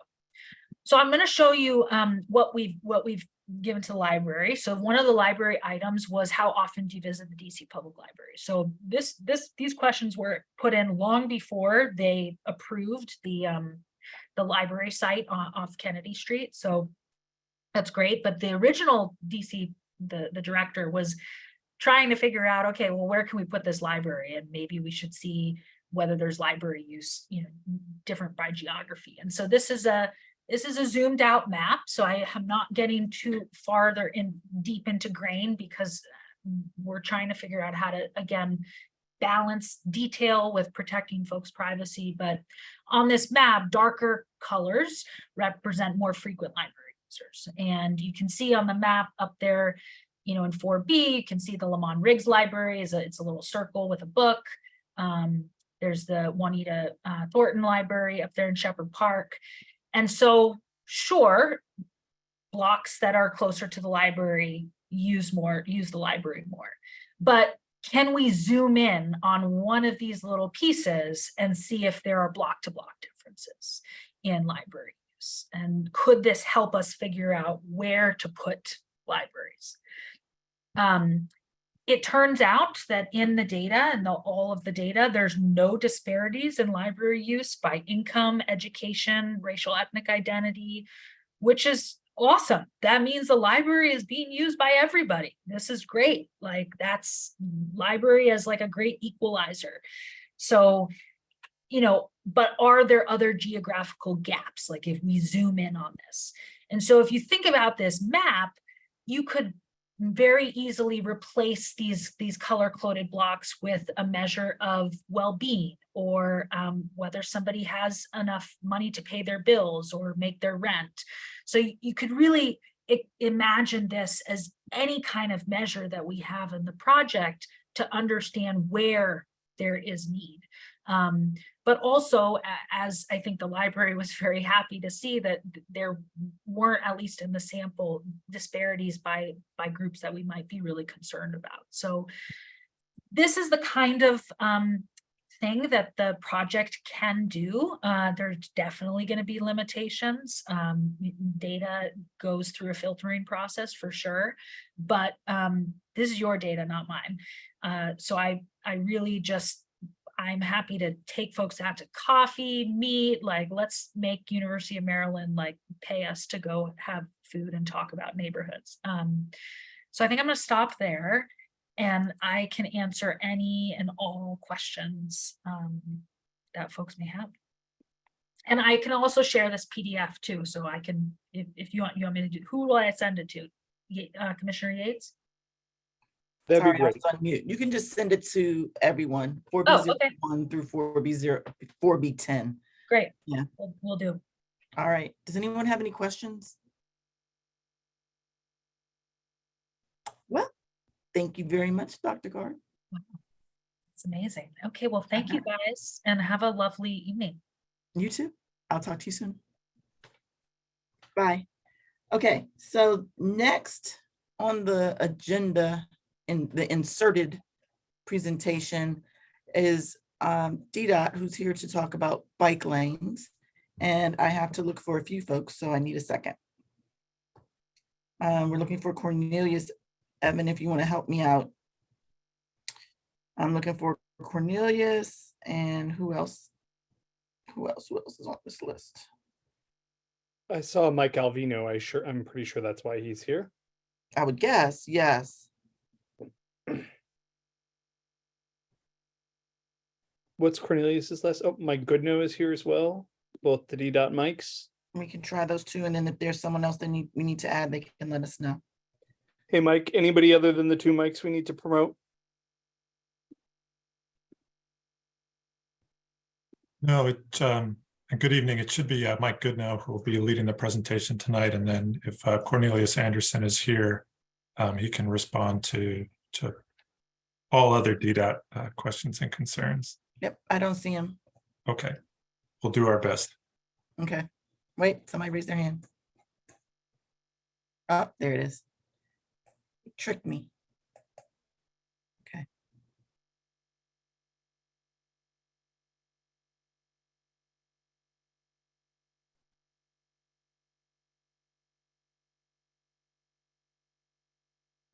All right. It's been promoted, so it'll probably take a second, but if you want to get started, you can. Yeah, thank you. I'll share my screen and thanks for having us to the meeting tonight, commissioners. Before, let me just make sure he can hear us before you get started. I want to interrupt you. Cornelius, is your camera off by chance? Yeah, it's off, but I can hear you guys. Okay, great. Go ahead.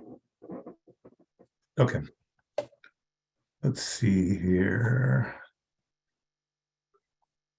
Sharing my screen. I just need to get this to the presentation mode. I'm not as familiar. Click slideshow up at the top Yeah. on the toolbar. In the toolbar. Right in the center. Okay. On the top. Top slideshow. Thank you. Mhm. And then Probably from beginning. I'm guessing that's the first slide. okay. Yeah, I wanted to get rid of the notes and I thought it would if you did that, but not sure. okay. Well, there it goes. You're right. Okay. Okay. Well, thank you again for having us here this evening. Came to talk about protected bike lane project that we are proposing on Kansas Avenue from Chilham Place Northeast to Longfellow Street Northwest. And I'm a transportation planner at DDOT. My contact information is in the lower left of the screen. And you can see on the right of the screen here is essentially showing the project limits. Chilham Place Northeast is in the upper right, and Longfellow Street is in the lower left of the screen. So this is along Kansas Avenue. We have about 2 miles of bike lanes that are continuous from Upshur Street, just past Georgia Avenue to Eastern Avenue, except for there's a 0.2 mile gap between Blair Road and Chilham Place right now. We hope to break ground on the Metropolitan Branch Trail, which you can see in the picture at the right here, the brown dotted line. You can see the bike lane gap here in purple. The green lines on Kansas are the existing bike lanes. And so this gap is really important to get people to the Met Branch Trail, also to the schools that are located in the area. There are 3 public charter schools. And Actually, the ANC had asked us to study this gap back in July of 2020 and again in February of 2022. So I'm finally here. Although last year we did send a notice of intent, we were about ready to put in the project, but it came to our attention based on comments we received that maybe we should make a few more changes to make the project better than what we had originally proposed. So I just want to walk you through the different sections of the project. We're going to start at the northern end up here at Chilham Place to Blair Road. I have a screenshot here of the existing condition, which is 2 lanes in each direction. During the rush hours, there is off-peak parking located along one side of the road. And the cross section here, basically you can see there are 2 drive lanes in each direction. Right now, bikes are sharing that outside lane with automobiles. So the proposed cross section that I'm showing below here actually removes 1 travel lane in each direction, and in its place would install bicycle lanes with some sort of physical protection between the bike lane and the cars. We're showing bollards here. I think it would be a combination of bollards and probably concrete blocks. The next section moving south from Blair Road to Nicholson Street. This section again has a median. It's a little bit narrower than the 10-foot median that was up in the other section. We do have bike lanes in this section today.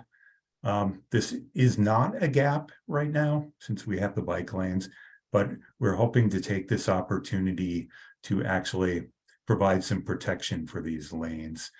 This section goes through the park and to be pretty high.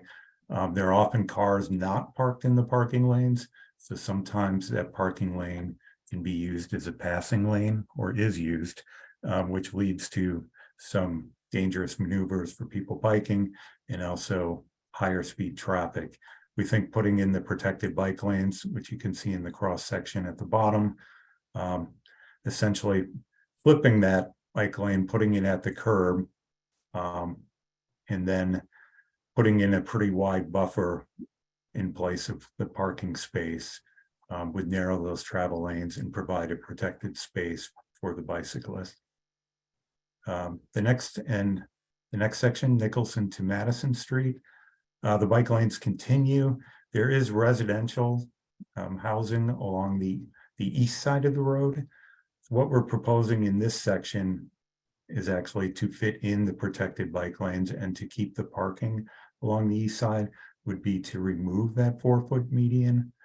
And then in its place, we get a little bit more room where we can provide protection for the bikes and we can maintain that parking on the residential side. We did look at an option where it would have parking on both sides of the road, but it would be pretty narrow cross section. We'd have to bring the bike lanes down to 4 feet and the buffer down to 2 feet. We have some concerns about car doors opening into the bike lane. So the next and final section here, Madison to Longfellow Street. Here again, we have the bike lanes outside of the parking. In this section, there's a majority of the residential housing along the west side. There are 4 townhomes that do front on Kansas Avenue up towards Madison Street. What we are proposing here is to keep that parking along the west side, and we'd like to remove the parking along the east side of the street so we could put in the protected bike lanes. So to summarize all the parking changes, starting at the northern end again, the orange is the rush hour restricted parking, so no parking in the AM and PM rush. The red here, there's no parking there existing. The blue are bus stops. There's no parking here by Peabody and Blair. The green is showing it existing parking, and I have highlighted the sections where we are proposing to remove the parking.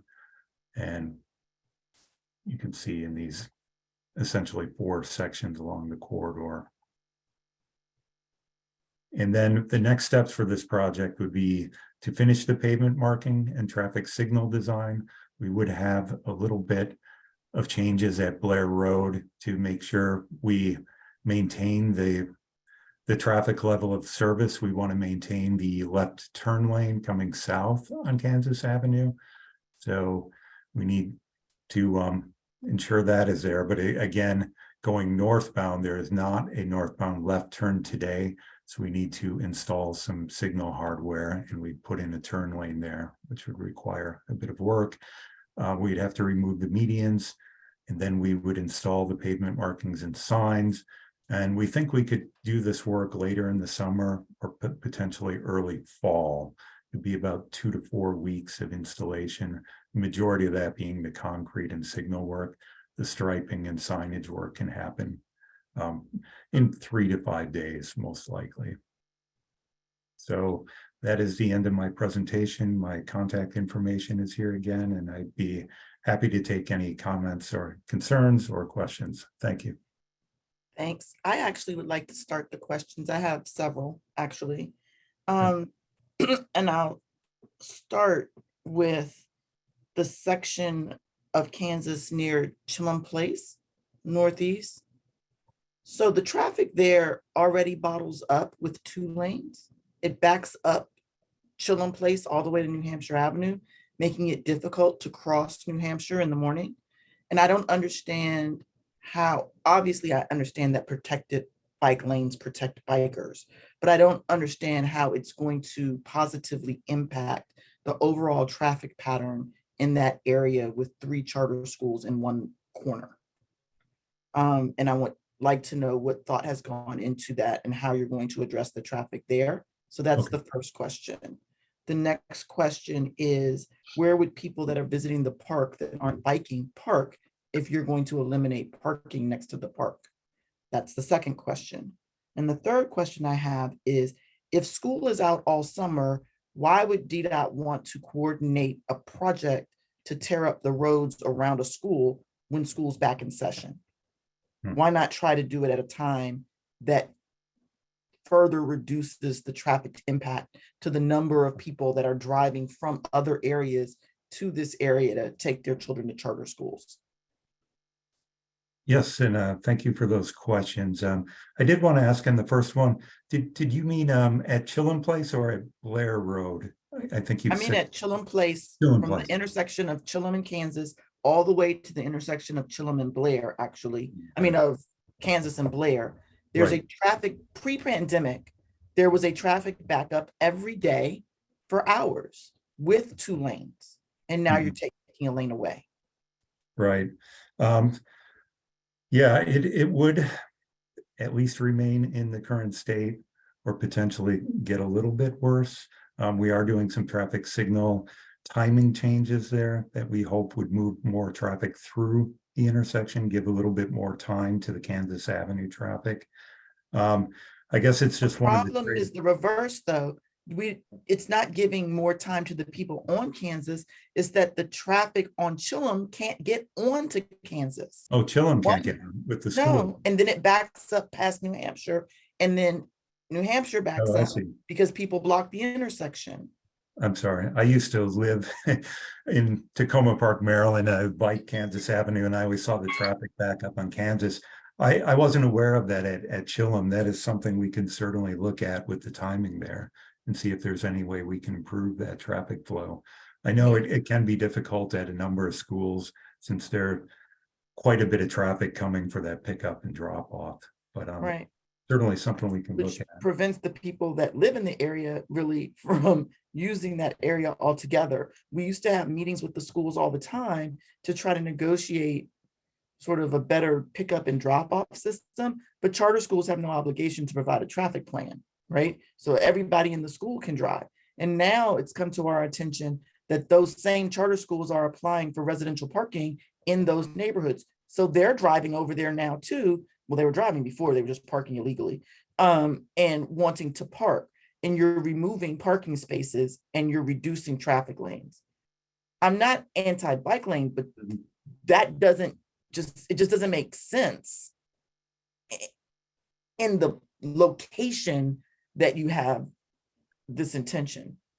Yeah, Like, this is a nightmare. I This guess is a it's right. nightmare. This is gonna be awful. This is gonna be awful. It's gonna be a nightmare. As someone that lives and drives over here every day, it's gonna be terrible.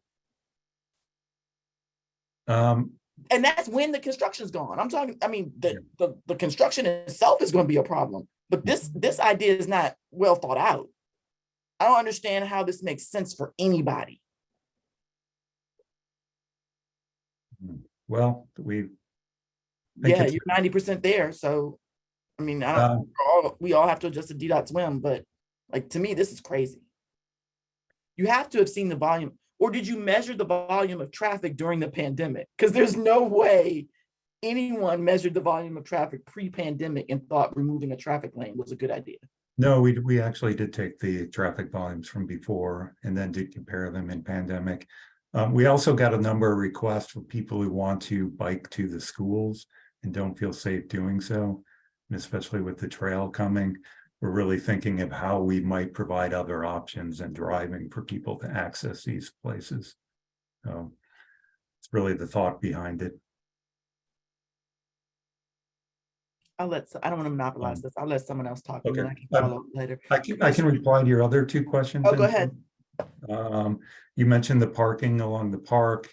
Mhm. And when we did send out the NOI last year down by Madison Street, the comments we did receive were to try to maintain that parking because when special events are held at the picnic area there, that people tend to park along Kansas. Some of the residents across the street were worried that people might go park on their side of the road, making it more difficult. What we're hoping is people could park on Madison Street or some of the neighboring streets. And take up other people's parking spaces. Like, I just really. Okay, I'm sorry. This is shocking to me. And so I just don't. It's best if I let somebody up. Keep going. Your last question about why don't we do the construction when school is in session? I think that is a great idea. We can try to accelerate the project. There are certain things, sometimes when we're doing the signal changes, the amount of work involved in actually doing the timing changes and installing the hardware, that could slip a little bit later, but we could try to work as best as possible to minimize any sort of impacts on the school. So maybe if we have to start later, we could look at that as well if we're not able to do it by the time school starts. Commissioner Johnson, I believe you had your hand up first. Thank you. Just to piggyback on Chairwoman Brooks's statement, Capital City is right there at 100 Peabody Street, and we've had conversations throughout the years, and most recently in May, where we were looking to use those parking spots along Kansas Avenue when not in use by individuals frequenting the park, for teachers and staff to utilize to get them away from parking in the residential areas. And so it sounds to me, and correct me if I'm wrong, that you are planning to eliminate those spaces, further ensuring that the same problems we have with staff and teacher parking and also parents parking in residential spots continues. Then also you're saying that individuals who do utilize the park and drive for a varying number of reasons would also then park along Madison Street, which is a 100% residential area, on the opposite side. So where are all of these cars supposed to go? I am very concerned that this idea wasn't thought out completely, in terms of the impact to the residents that live there. And before anyone says that I am against bike lanes, I 100% appreciate them and their value to our cyclists in the community. And I think that there might be a better, more equitable solution than what is currently being proposed now. It would be wonderful if this could be rethought out with additional community input from the residents and this commission before moving forward with anything. I don't understand how you got here. It sounds like they actually received resident input and just disregarded it. And Because just the residents disregarded it? indicated, well, they said the residents expressed concern about then losing what parking was- spaces and the impacts on the remaining parking. So what was, if you are receiving this input that negates what you're proposing to such an extent, why move forward? Well, we had made a few changes to try to get in protected bike lanes, and I guess I was not aware of the school overflow parking on Kansas Avenue. That is new to me did Did you ask? Because I don't receiving any information, and I am consistently talking to various members of DDOT regarding the parking issues and the parking signage. So I'm a little concerned where this is kind of coming to me out of the blue. Okay. And we invited DDOT to a meeting with the charter schools about the traffic issues on Chillum for years. They were present for those meetings. Okay, I was not made aware of that. So I'd still like an answer to my question regarding what was the impetus for sending out a request for input and then disregarding it? I wouldn't say we completely disregarded it. We did research it, and we were looking to see if we can provide both the parking and the bike lane. I mean, there is still the other option that we just keep the bike lane as it is today. We would not get a protected bike lane, but we would have the standard bike lane and the parking. So I'm certainly here tonight. We're having that discussion. But it's also, as Commissioner Brooks pointed out, it's not just about the parking also, it's about the traffic flow. And going from 2 lanes to 1 lane in that particular area is going to make what is already a very dangerous intersection even more dangerous and congested. And with so many kids walking to and from school every day and crossing that madness, that is a recipe for disaster. So it doesn't look like very much was thought out. I understand you're trying to make everyone happy, but this is not the best course of action, in my opinion. Okay, thank you for your comments. Commissioner Yates. Yeah, first of all, I want to thank you both for coming out here tonight and for joining us. I just wanted to speak really briefly about my experience representing the Tacoma Elementary School area when the protected bike lanes went in front of those school areas there, and the benefits that provided in terms of increasing the separation between a heavily used road and the school community, the little kids that, you know, you get an extra 8 to 10 feet between a kid on a sidewalk that may yank off your hand and a car that's going by at 35 miles an hour or whatever, or DC it being 45 or 50 these days. We know how it goes. But I also just want to say that I was proud to vote for Commissioner Johnson's resolution in 2020 that recommended closing this bike lane gap and called for protected bike lanes. I was proud to vote for Commissioner Johnson and Commissioner Bromagand's resolution in 2022 that called for closing this gap and installing protected bike lanes along this stretch. And I continue to hold the position. I think overall that this is a gap in our network. It's 0.2 miles. And I appreciate the effort to be responsive to both of those efforts. Thanks. I think we all voted to support the resolution. I think the issue is the reduction in parking spaces for me at the park. Like, everybody doesn't bike to the park. Everybody doesn't walk to the park. Where are those people supposed to go? People often have birthday parties in the park. When they invite guests from wherever they're inviting them from, are they all going to bike there? Or are they all going to have to park somewhere? Or a percentage of them have to park somewhere? That's the issue, not the actual resolution or the idea of continuing to have bike lanes. I think they're separate to me. Well, to me, they're separate.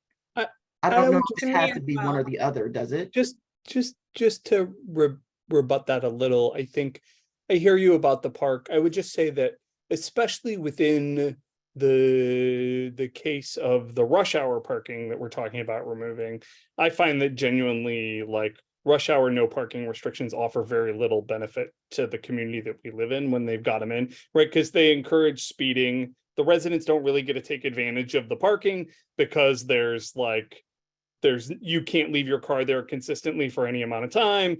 Like people don't expect the vehicles there, so people run into the rear end of vehicles that are parked there and things like that. So I think it always makes sense to remove rush hour parking restrictions and replace them with something else. My experience has been that there's plenty of parking around the park just in general. But you know, I hear the concern, and I think it's always a balancing act, right? You know, and I think like I just think think this feels that here that unbalanced. this is a pretty big gap. We have kids who probably want to bike and scoot to school, you know, and there are 3 schools there.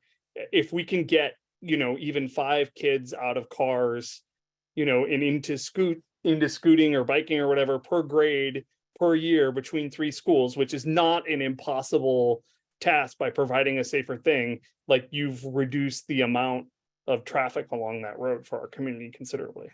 There are also other ways to reduce the traffic and have those kids to get to school, right? Like, but I just have to advocate for the residents that live there because they lived there before there were 3 charter schools on that corner. Right? I mean, and a lot of them have lived there their lifetimes, their adulthoods. And so now you're talking about the fact that you're really talking about people and several people in those houses that are 50 and over, and they're not biking everywhere they go. And some of them are using cars. So now they can't enjoy the spaces in front of their homes without planning for who else is coming to the park. It just doesn't make much, because we want to accommodate people that want to bike to school. Like I just think that is inherently, we all have to coexist. And to coexist, it doesn't mean eliminating one or the other, right? And so everyone has to, you know, sort of swear that they love bikers and that they support bike lanes, or we get hit over the head. But there has to be a realization that there are people that drive and they have to be able to put their cars somewhere. That's the first thing.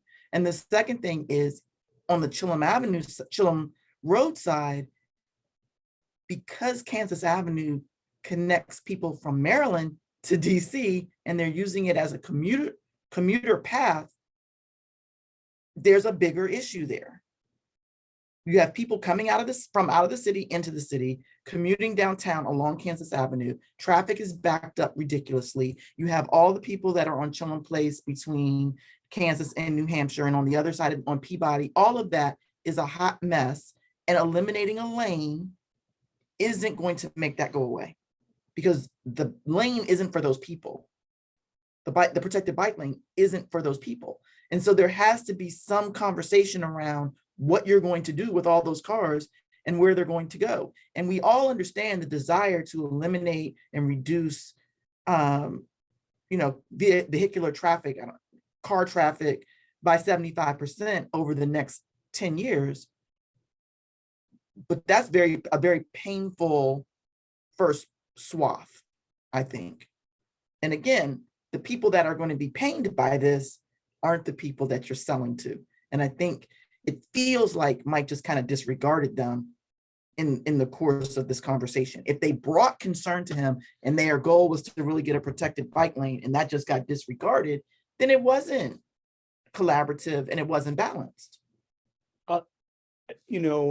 The only thing I'll say is just that I share your concerns about school siting and the fair, that we've talked about this many times, right? Like that there are real issues with school siting and that there's no oversight and there's no transportation planning about the school siting in the charter school community.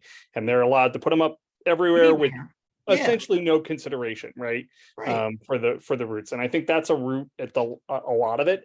And I want to make sure Commissioner Palmer could talk, but I will say I have heard like when we first considered this, I heard from constituents who really want these, and I know that maybe other people have as well, but I did hear from folks who are concerned, and this is what they want. So I'll just say that, like, there are constituents who have weighed in on both sides in my experience. Yeah, here's the thing. I'm gonna hand it over to you, Commissioner Palmer, and I just want to add this one last thing. The residents bought homes in areas that weren't really supported by, I shouldn't say it that way. What am I trying to say? What I'm trying to say is, when you move into a densely populated area with the intention of your mode of transportation not being a car, then you're happy about that. But when you move into a neighborhood that for the most part was only reachable by car, 20 years ago, then you're not. And that's just the reality of it. Not everybody moved to biking. And so now what? When on Saturday morning, the people that live on Madison Street leave to go to the grocery store or leave to go to the Walmart and come back and can't park because there's a party in the park, where are they to go? Park in front of someone else's house so that then when they come home, they can't park? And it's just like a constant overflow. I mean, a park to me seems like a place where you should expect high usage, or you want high usage, right? Because that's why it's in the community. So those are my thoughts. Commissioner Palmer, go ahead. Thank you. I am a capital city parent, so I am regularly walking and sometimes driving to and through the area, including along Kansas, where there's pretty rampant speeding, and what you see a lot are cars that veer around cars in the driving lane to pass via the bike lane because it is unprotected, and the parking spots are, generally speaking, underutilized. So I view this protected lane as a form of traffic calming. I would feel safer walking there. I know capital city parents who have asked for a protected bike lane there, including people who live on Kansas. And I think there is some community support for it. Thank you. Commissioner Colson. Thank you. I will be brave and say that a lot of this is new to me. And Mr. Mike, if there is a full 5-year plan, 10-year plan that I could read up on, that would be helpful. I know Commissioner Brooks just mentioned that the plan is to reduce car population by 75%. And my thought is, just after having the presentation about emergency exits, I'm wondering if there's a portion in that plan to speak to what do we do in the event that we need a massive evacuation from the city. Are we supposed to cycle out of that? Or where are all of the cars that we would then need to flee the city in the case of something else unforeseen, like an insurrection or another pandemic or whatever may come? So I'm just curious about all of this. I was wondering what the intent was with the reduction, but now I know that with the quote that was just mentioned, to reduce by 75%. But I will be happy to read that and pass that on to my constituents, because this is a hard pill to swallow. Yeah, so we do have a plan set forth in Move DC. It's for the entire bike network. It's available on our website. I think it's wemovedc.org. Also, there's the Sustainable Transportation Plan. That actually calls for reducing the automobile mode share, the percentage of people who drive to work. I think it's around 40% now. So bringing that down to 25%, I think it is. And then we want to bring transit, people walking and biking up to, and that's going to be the higher level at the 75. We're also working on a 5-year bike plan in addition to Move DC. We'll be beginning that, I think, within the next year or so, and prioritizing the projects that we'll be working on over the next 5 years. So more to come on that, and we'll keep the ANC involved.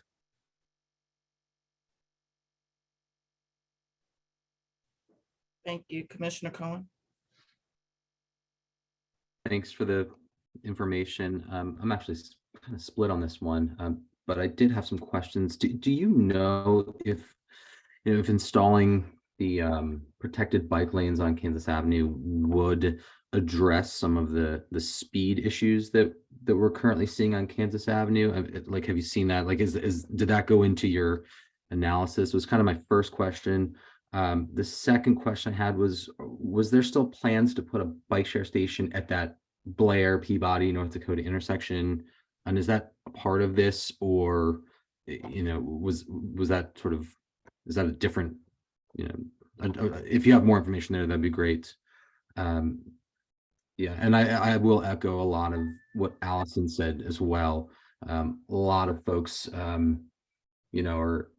are especially north of Kansas Ave, west of Eastern, are drivers, car drivers. So that's certainly, that would be a concern of mine. But I am interested in like the sort of, I do hear a lot about speeding on Kansas Avenue, and I'm curious how a protected bike lane would potentially mitigate that speed or help to reduce it. Thanks. Yeah, and thank you for the questions. We have seen that on similar projects when we remove the space where someone can pass a slower vehicle, which is essentially bringing it down to one lane and narrowing that lane. We see a reduction in the speeds because you essentially have to travel at the slower vehicle speed, plus having a narrower lane visually narrows the roadway, and you see a reduction in speed with that as well. Commissioner Yates mentioned over on Piney Branch Road. We haven't gone out there to actually conduct speed studies, to my knowledge, but anecdotally, we've seen by narrowing those lanes a speed reduction. So that's a pretty good nearby example. The bike share station you mentioned at Peabody, I think that might be a separate effort with my bike share colleague, but I can check on that and find out for you. I know they're planning additional stations throughout the city. I'm not often aware of exactly where they are, but I could get back to you on that. I can speak to the question about the Capitol Bike Share Station. And yes, that is included, the space for that station is included as part of the Met Branch Trail project, just south of Peabody along the east side of Blair Road. So when that project goes to construction, they'll set aside the space for that, and then subsequently later, the Capitol Bike Share operators will come and install the station there. Great, thanks. Chair Brooks, you're on mute. Thanks, sorry about that. I was gonna say, Commissioner Yates, you want to close this out? I just wanted to real quick, I heard the conversation about emergency vehicle access before, and it came up again here a little bit. And I wanted to give you guys a chance to respond to that, but also just anecdotally state that I don't know if I'm the only one in the room who's ever driven an emergency vehicle, but I spent 5 years in EMS. I can tell you that protected bike lanes are not an obstacle to getting to people who need care. We deal with significantly, I went to carry a patient, 2 miles out of the woods in the back of a pickup truck because that was what was available. And that, like, I do not think that bike lanes are a serious obstacle, but I will tell you the one thing that did prevent me from delivering timely care to patients when I was driving an emergency vehicle was actually other cars. If there were car backups, like, there's just nothing you can drive up on a curb, you can mount a curb, you can go over a bike lane. You can't get around a car, a 2-ton car in your way that's either parked wrong or double parked or misparked or just a driver who's unwilling to move. 100% of the time will always prevent you from getting there. Yeah, just to clarify, that's not what I was referring to in terms of emergency services. Oh, I was talking about Commissioner Johnson earlier. Gotcha. My Yeah. apology. Thank you. Okay, so there are several comments in the Q&A that we need to read, and just to clarify what I'm suggesting, in case it's unclear, I'm just suggesting not that there not be a bike lane, that the bike lane itself not eliminate parking or eliminate necessarily a whole lane of traffic in an already congested area. So I just want to make sure that's clear, because I'm getting text messages that sound like that wasn't made clear. Okay, so the the questions are from Barbara Rogers. What outreach to the community has been done? Residents on the northeast and northwest side are already complaining about traffic, about traffic from charter schools. So taking a lane away is going to be crazy. I drive on Kansas to Blair every day, and the traffic also backs all the way up to Eastern.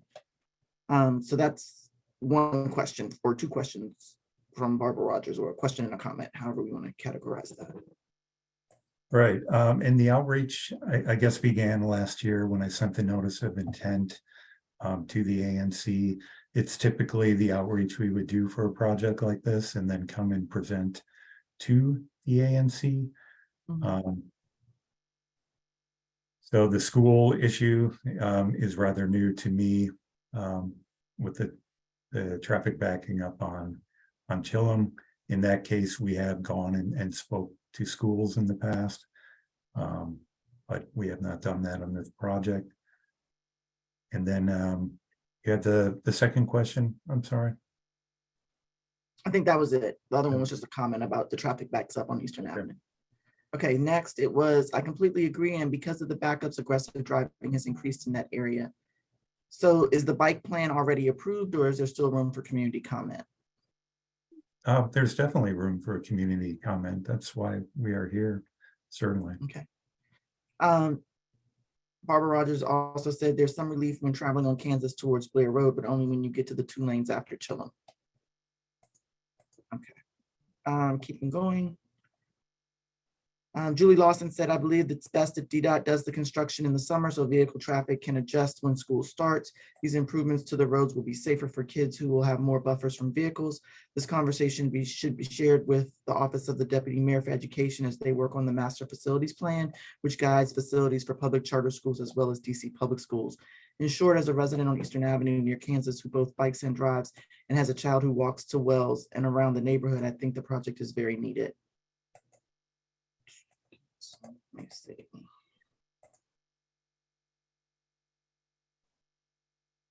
Final point from Barbara Rogers. I don't see many bikes on Kansas Avenue when I travel twice a day to work every week. I'm not against bike lanes either, but removing that lane between Chillum and Blair will make traffic so much worse. Barbara Rogers, I want to ask Commissioner Cohen and Huff if they have surveyed their residents. They are directly impacted by this traffic. So given, I'll say this and then I'm sure they can respond as well, but given that this started before this was either of their territory, Commissioner Cohen wasn't on the commission at that time, and Commissioner Huff at that time was at 4B09, I'm almost certain that the answer is no. But Commissioner Cohen, if you want to respond. Yeah, the answer is no, but it's something that I will bring up now. And I mean, I do hear a lot about the speeding on Kansas Avenue that comes up over and over again in between Eastern and that North Dakota Peabody Blair Road intersection. I mean, that's something I hear regularly, but I would definitely like to reach out to folks to see what their feelings are on this. I think also, I'm sorry, I didn't mean to cut you off, first of all. No. There's a difference between an unintended consequence and a purposeful act, right? So an unintended consequence of adding a bike lane is that traffic will slow down. But if we actually want traffic calming measures and safety measures, that's not who we would normally call when we want traffic calming on a block. If I want traffic calming done, I don't call Michael Alvino and say, hey, put a bike lane up, right? Because that's not the intended purpose of the bike lane. So yes, people speed on Kansas Avenue. They speed on North Capitol Street. They speed on New Hampshire Avenue. But we don't want to imply that the way to stop speeding on all of those roads that I just mentioned is by installing protected bike lanes and removing a lane of traffic. I see what you're saying. Yeah. Yeah. Okay. I think that's Julie Lawson. I've lived in 4B07 for 12 years and have wanted this gap fixed for years. Well, it looks like you're getting your wish, Julie. I've lived in this area for 20 years and I've wanted traffic on Kansas Avenue to flow more smoothly. I'm not getting in what I want. There's car and vehicle traffic, which is mostly not from the neighborhood, exactly. and there's bike traffic, which is local and needs safer infrastructure. We don't have to disagree. Both things can be true, right? We can have a need for safer bike infrastructure while not eliminating resident parking and not making traffic patterns along Chilton Place and Kansas Avenue worse. There's got to be a way to do both. I had one more question. I'm curious, Mike, if you looked at, there is underneath that bridge over there on Kansas Avenue, it does split into two directions. And I'm curious if you looked at anything sort of like using the other direction of the street or anything like that. We did have a few alternatives, if you mean this, like putting the bike lane on one side of the road, like a two-way bike lane. Yeah. I mean, I know that one side there's a sidewalk and then the other one there isn't. And I don't know if you looked at any alternatives specifically in that stretch between, Kansas and Chilton. Not really up on the sidewalk because I don't think it was wide enough for a bikeway and space for people to walk. And then we have, of course, with the bridge, we can't be moving around any of the bridge supports, and anything like that. So we're really constrained by that space in the roadway of what we can use. I'm gonna add this last scenario before we go. And I guess I should stop beating a dead horse. But if you're on Kansas Avenue and you eliminate that second lane and someone wants to turn left onto Blair in morning rush hour, they're not going to be able to turn left until all of the traffic going in the opposite direction is gone, which is usually when the light turns red, which means one car will only get through that intersection every light cycle for every car that wants to make a left turn right there. So you would have to then do something to adjust that issue as well, like have a dedicated left turn arrow or something. Yeah, and one thing about my presentation, it was a bit simplistic, but we actually have to remove a little bit of the median approaching Blair going south, so we can provide space for those left turning cars to store. We don't want them to back up the through vehicles.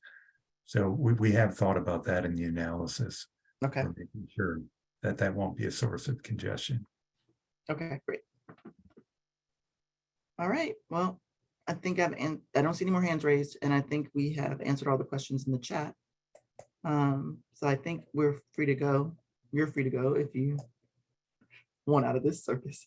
Cornelius is still on the line. And so I think Cornelius, were off camera and you played it well, my friend.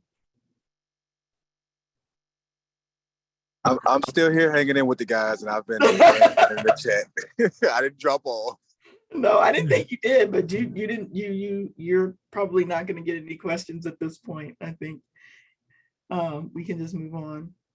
Just real quick, before we close, thank you all for giving us the opportunity to come. Someone asked where to send comments.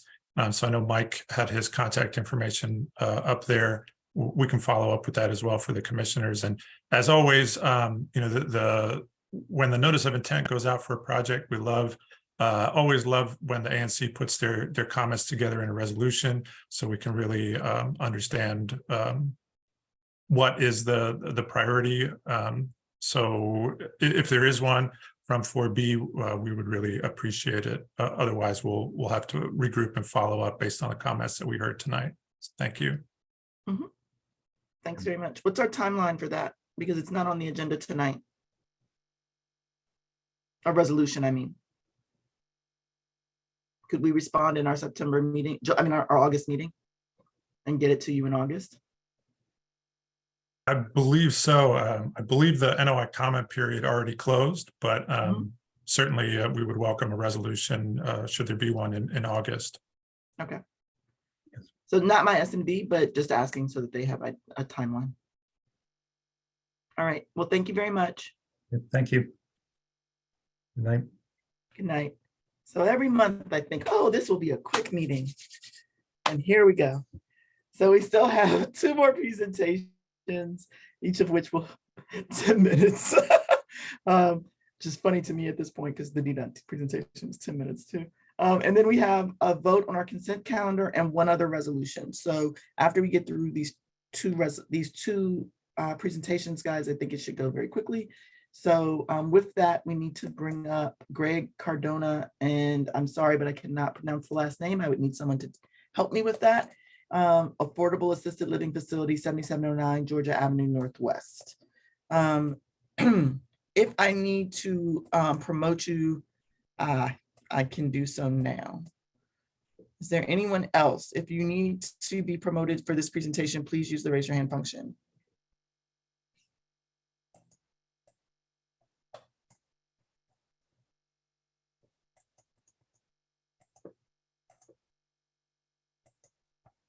Okay, Good evening. I think I get everybody. We should be up in a second.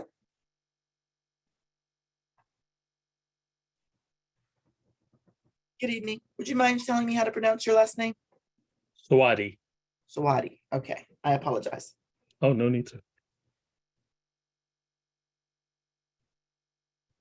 Okay, who's gonna take the floor? Commissioner Colson, do you need to introduce them in any way before they get started with their presentation?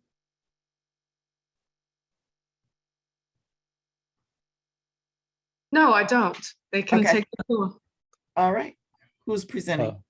Chair Brooks, I'll kick us off with a quick introduction, but if my colleague Salman could get presentation right so you can put up our slide deck. He should I'll be able start to share screen already. There you go. Well, good evening, commissioners. I know it's last I checked on the clock, you guys have had a very long night. So I'm going to try to be very brief in my remarks and turn it over to my colleague Salman. I want to do just a quick introduction of our organization. My name is Usama Swati of Grakarna Swati. We're a Ward 4 based minority purpose-driven placemaking and community investment. In other words, a developer with an edge towards working with local communities to bring about projects with great impact. As I mentioned, we have been in the district. For those who may know us, we've been known for under several names over the last 20 years. We are district-based. We specialize in impactful community investments, one of which we're presenting to you here this evening. The organization has been around in the district since the late 90s, 1999 more precisely. We have worked on a variety of projects, but we were really focused on affordable housing, and more specifically of recent affordable assisted living communities, which Salman will walk us through. And given the short time, Salman, if you'd like to take it over and walk through the remarks that we've prepared, and I'll pick it back up at the end. Thank you, Sama, and good evening, ANC 4B. We all are quite familiar with the affordable housing crisis that we have in America, and it's not a surprise that the affordable housing is even more critical for our senior population. In Washington, D.C. in particular, we've identified that there are residents who may have something as simple as, let's say, difficulties taking their own medication or preparing their meals. And if they're unable to afford one of the more expensive market rate of assisted living facilities, that they are often relegated to neighboring states like Virginia, to nursing homes, which severely reduces their quality of life and introduces them into an environment that they may not necessarily be quite ready for. And so we've identified a need for assisted living, in particular affordable assisted living here in the district.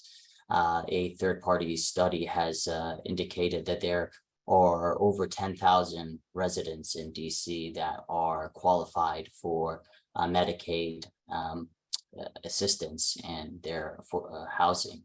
And yet there are less than 200 apartments that can fulfill those needs today. So we are looking to address this challenge here in the district. So as an ALLC, standing for Affordable Assisted Living Community, our assisted living facilities that accept Medicaid for their reimbursement, so it helps pay for the residents. Our program is for our ALC is typically 1-bedroom or studio apartments. They all have their own full bathrooms. They have the kitchenette as well as the own control of heating and cooling. But primarily the benefit of the ALC environment is that it is a communal area where there are dining and recreation spaces, a hair salon, and amenities that will typically be associated with a typical market rate ALC. On average, the residents are over 80 years of age, and most are women residents in the ALC facilities and residences. So we'd like to explain assisted living as a continuum of care. So if you look all the way to the left here, it's what would be considered independent living. So this is just age-restricted housing, seniors. But at a certain point, a senior may need additional care. So their options are in-home care, and that may be inaccessible for some of the population, in particular, the costs associated with having a private in-home care assistance. And so this is where our program comes into the middle.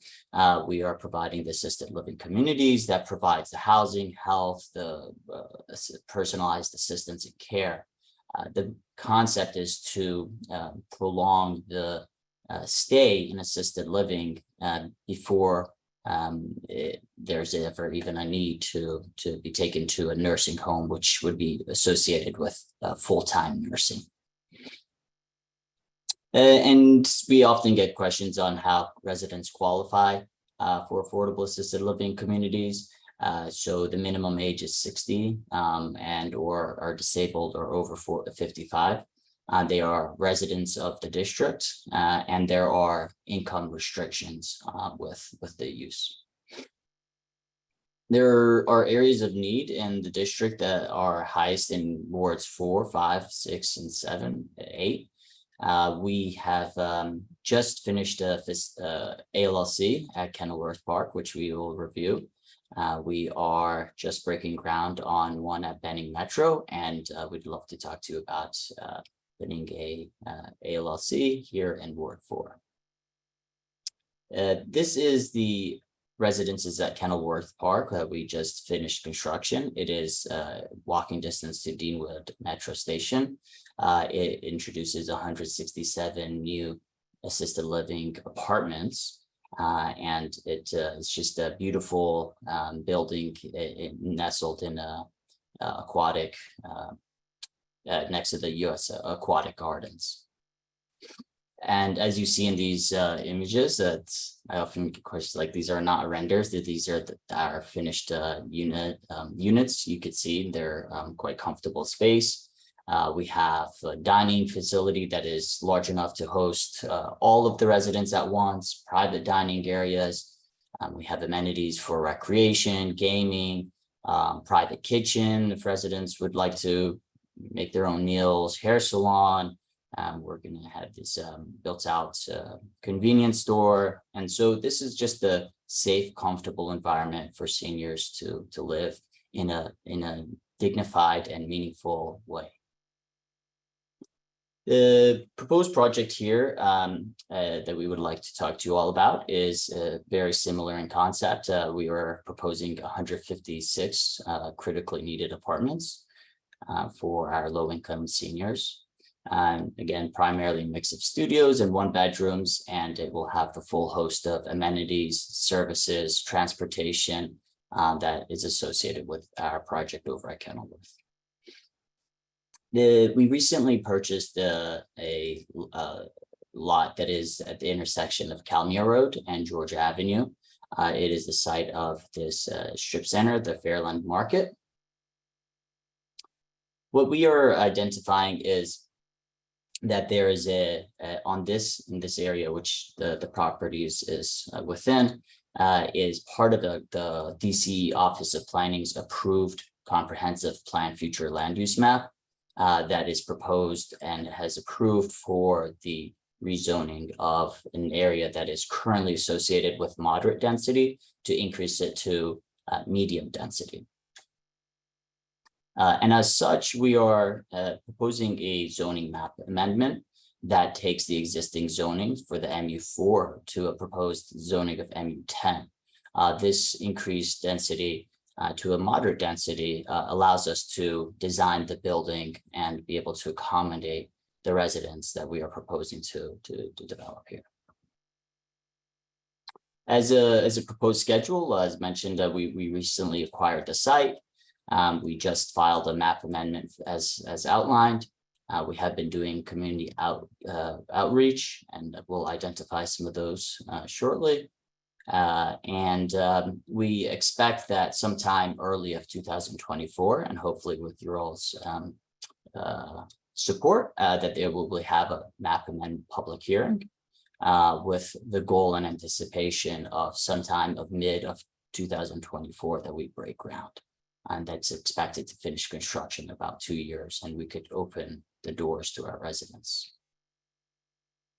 So as the community impact, as already mentioned, the critical need for assisted living in the district, above and beyond the exceptional care that we will provide. We are also, each one of these buildings is an economic engine. So we, in addition to the construction jobs that are going to be created, which promotes local vendors and local CBEs that we like to work with, there's also going to be somewhere around 70 to 80 permanent jobs, and these are living wage jobs that we actually provide the hiring, the workforce development, training. And we always do a grassroots initiative to try to hire locally from within the neighborhood. It goes without saying that the buildings that we're building as represented are high efficient green buildings with green roofs, solar power, steel construction, and they're just built as any other luxury market rate assisted living. To date, we have had an outreach and intro to our neighbors and business owners within the area, just to introduce ourselves, express to them as to what we're expressing here in terms of our goals and initiative for the assisted living. We have also had the honor of meeting with ANC 4B's Housing Justice Committee last month or in May.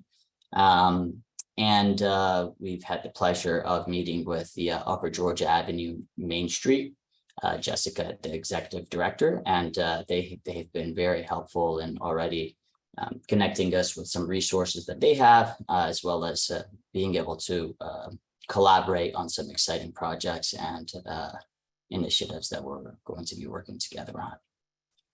With that, I will pass it back to you, Osama. And as promised, Chair and Commissioners, thank you, Simon, for those remarks. I'll just wrap it up by saying that, about 5 years ago when we got started working with our local ANC in Ward 7, we had walked in and it was pre-pandemic and we had our first in-person meeting. And we have had promised that ANC 7D, a world-class community in Ward 7, and to a lot of shaking heads to this belief. We've had the pleasure of walking our completed community with many of our stakeholders, several years later, and with some tears and some joys and hugs, we're blessed to be able to say that we have delivered on the first set of promises, and we're continuing to engage with local communities, as I said, to make sure that we serve this vulnerable population. And I would be remiss if I didn't lay out there our ask. Obviously, part of our community engagement is just good common sense that we employ as community investors.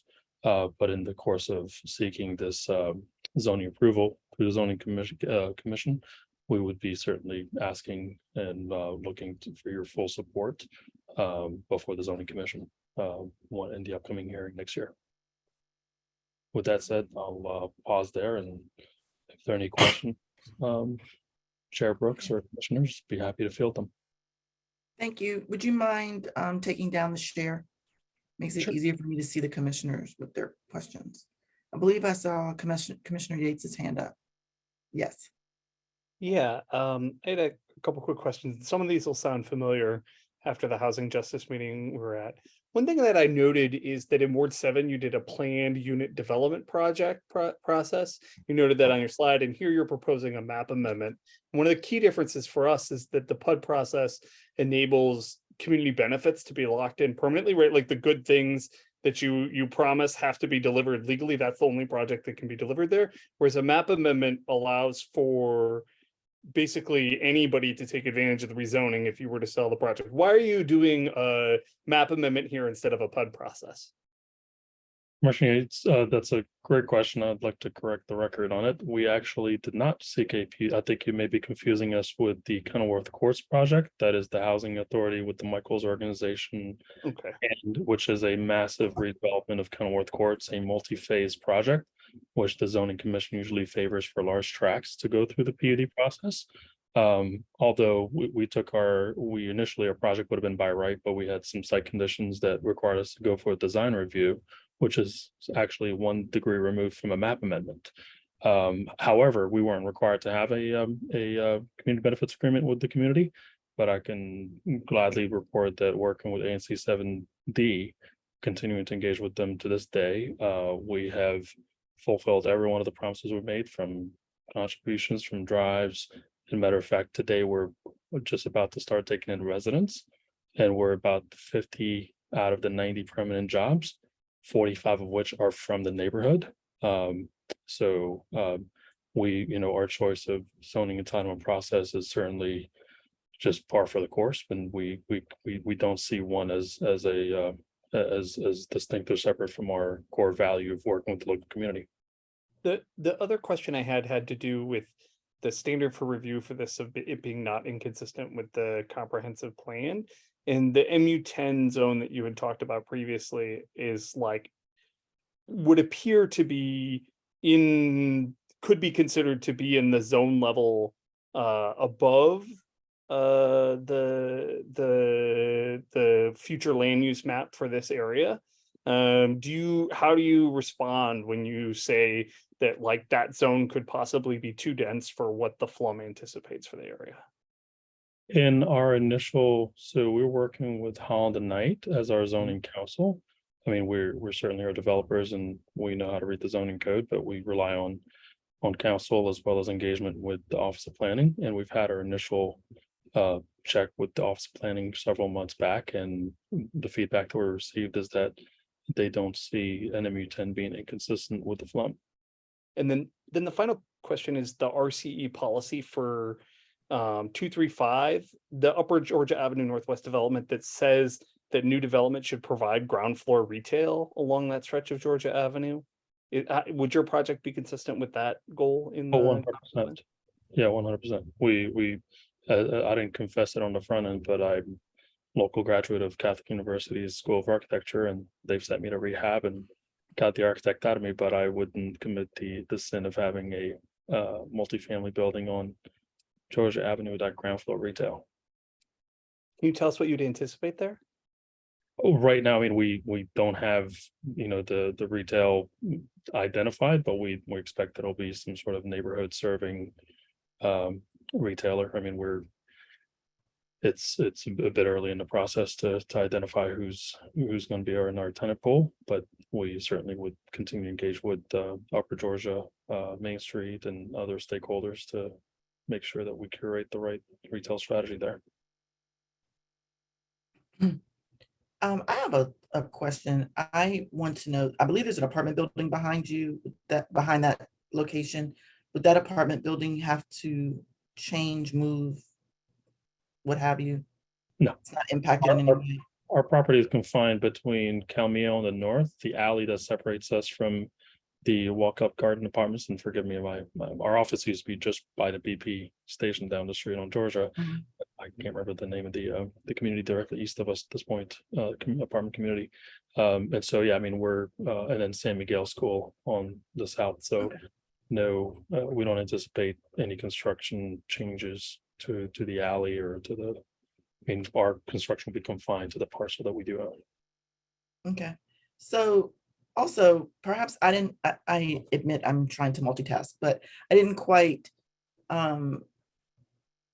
understand your response to Commissioner Yates's question when I think he was asking you why you're going for a map amendment.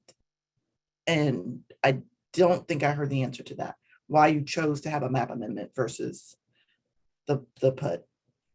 I mean, so that's based on council. I mean, so the short answer to it is that's the prudent zoning approach for this particular site. I mean, when you talk to zoning council, generally speaking, there's a variety of different ways. There's text amendments, map amendments, design review, PUDs, and each one of those tracks are designed to achieve certain outcomes. A planning and development, as insinuated in the name or inferred in the name, tends to favor large tract developments and has a variety of different steps that achieve. And by the way, if we had, I mean, through a PUD, we would be seeking even higher density. At this point, we, our general program here is geared towards developing affordable housing. And so we're focused on what is the density level that we need in order to achieve the program that we need to achieve. So, and I think Commissioner Yates, maybe correct me if I'm wrong, I think part of your question had to relate to community benefits or community engagement or being able to engage with the community. And I said that regardless of what exact zoning approach we take or entitlement approval approach, our community engagement is unchanged. I mean, we don't need the law to tell us that it's good business to. I just want to clarify this, not about a community engagement. It's about the binding commitment to deliver what you've presented, right? Because as you know, the map amendment carries to the tract of land, not to the developer, right? So if it sells, right, like it could be whatever, it could be all one gigantic luxury condo with a fancy watch store on the ground floor or something. Correct. Yeah. And I mean, and so that's, I mean, you phrased it better. So I want to make sure Chair Brooks, to be very clear, our commitments to community or to delivering on our promises to communities we don't necessarily need a law to require that of us. I mean, we're happy to put on paper what we promise and commit to it. And we welcome communities holding their feet to the fire. So if you as our neighbors before your commissioners or elected leaders, if you find that we're not staying true to our word, you've got more than means of recourse. But as far as, our record stands for itself over how we engage with the communities throughout DC. Commissioner Palmer. Thank you. I just wanted to echo Commissioner Yates on this issue.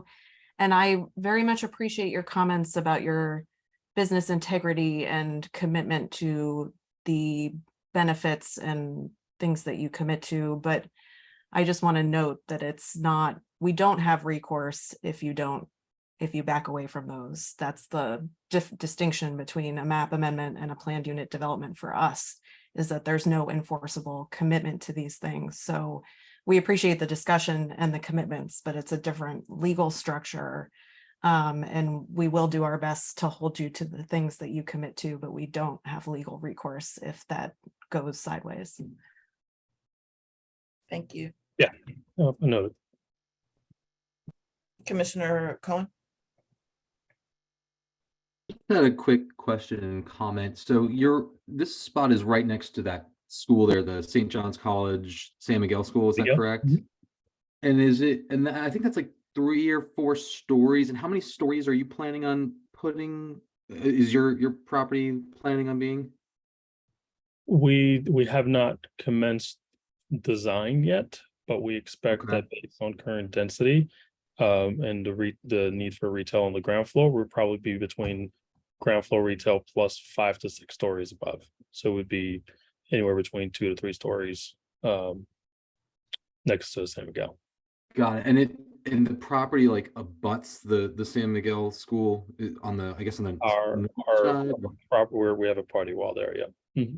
Okay, got it. Because I'm just curious because I know that piece of property is like locked in on the south side by another building And I think there's a bunch of windows on the north side. So I'm just sort of like wondering if this is going to totally drown out like all of the natural light that's hitting those classrooms from the north side.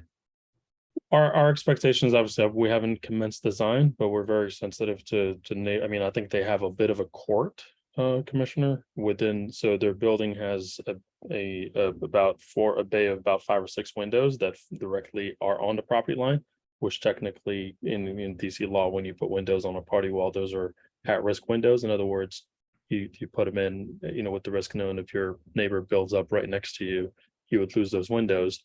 But we would be engaging during the design phase with San Miguel very closely to mitigate as much of any impact to, there's, potential solutions whereby we can create a court on our side to try to eliminate or try to mitigate some of the loss of light. But I would note, again, the geeky architect in me, those are north facing windows. So it's ambient light as opposed to direct exposure to, a south or east or west exposure. But we will be conscious of that, and we want to be good neighbors to San Miguel and everybody else. Great, thanks. Commissioner Colson. Thank you. And thank you, Commissioner Cohen, for raising those questions about the school. I also want to note that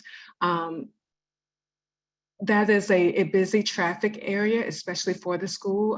It is an untraditional school building, as you know, and the parking lot that you now own is often used for pickup and drop off for families to mitigate some of that traffic right there.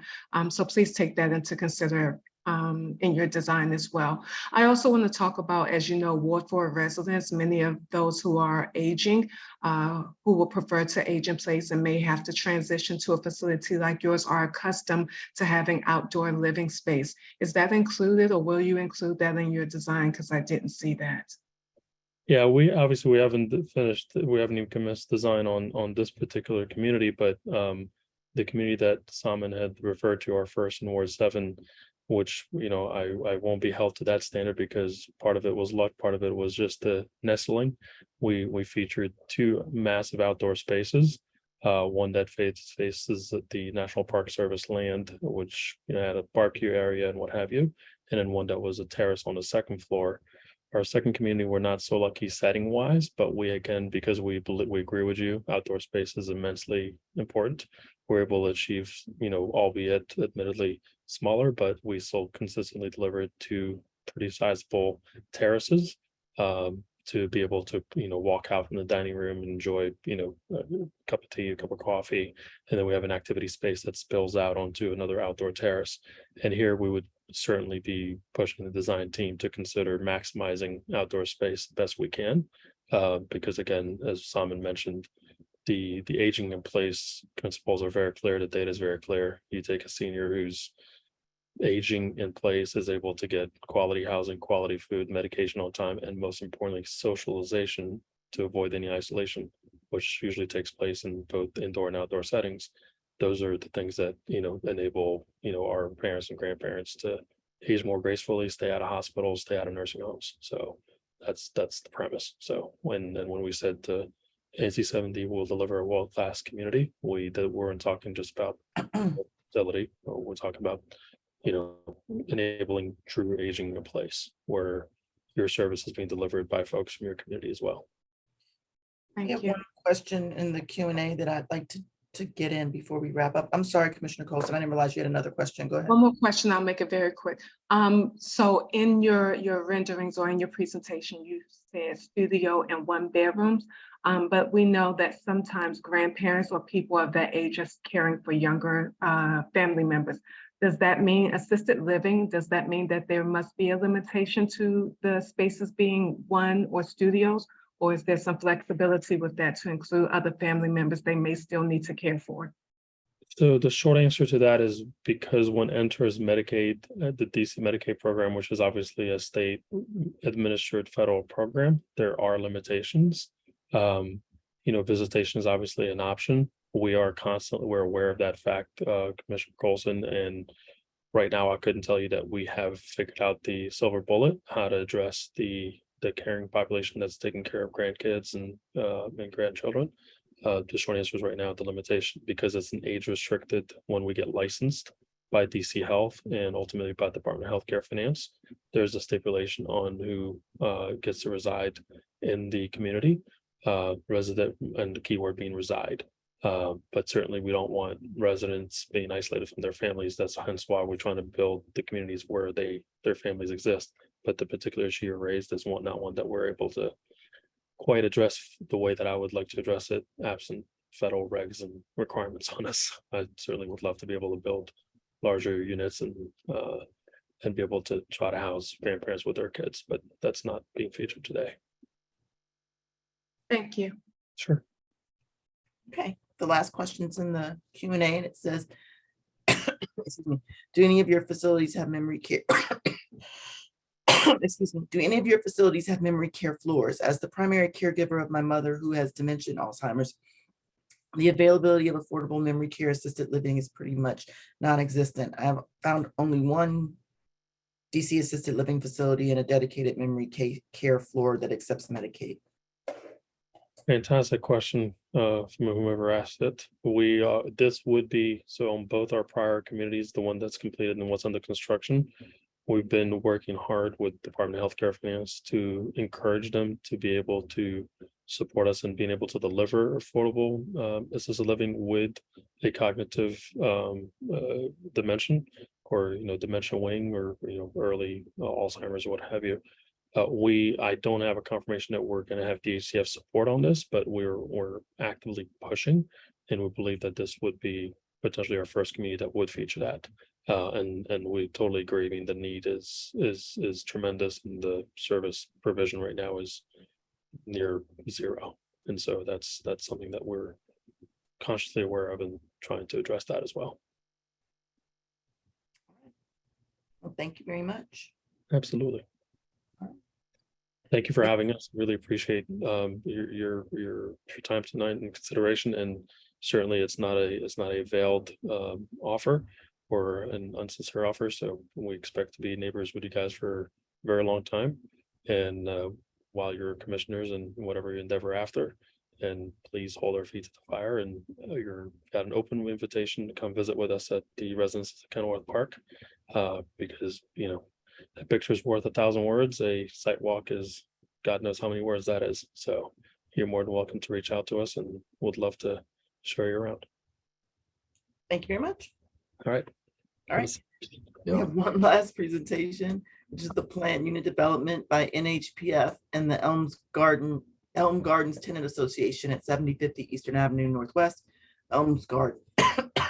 Commissioner Yates, would you like to introduce them, or who should I be elevating? Let me go ahead and work on getting some of them up. Carolyn Brown, I know, is one of them. Michael Simon.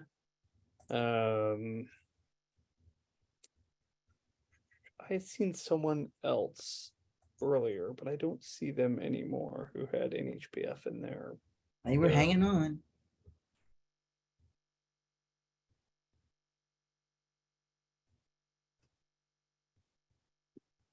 Carolyn and Michael, is there anybody else who we need to bring up? Hi, Commissioner Yates. I don't know if John is here. He was the one I saw earlier who I don't see anymore. Right. So I think it might just be the two of us. So okay. I'm going to do a quick introduction, and then we'll go right in. This proposed Plant Unit Development is the evolution of a project that was presented to the Commission in September of 2022 and discussed at that meeting, and considered there, and then presented again at the Commission's Housing Justice meeting in October of 2022 and discussed there, and then presented for a resolution and discussion at the October of 2022 Commission meeting as well. I'm sure some of you will remember it. This is a property adjacent to the Tacoma Metro Station that is being after the property went for sale using the Tenant Opportunity Purchase Act. The tenants there partnered with a nonprofit affordable housing developer to avoid losing their homes. The other option was a for-profit developer who was essentially going to pay them all to leave to continue the displacement that we have seen in this community. And so they partnered with a nonprofit affordable housing developer to avoid that displacement, to allow that community to stay in our neighborhood, but also take advantage of the opportunity to provide more affordable housing and more deeply affordable housing. They originally applied for a map amendment, which the zoning commission said wasn't appropriate for the project for a lot of the reasons actually that we just discussed with these other developers on Georgia Avenue, and asked them to come back and present the project as a planned unit development. So Michael Simon and Carolyn Brown are here today to present the evolution of the project and how it has changed from a map amendment, which was supported unanimously by the commission in 2 different resolutions, in how it's transformed into the PUD and what they're proposing now.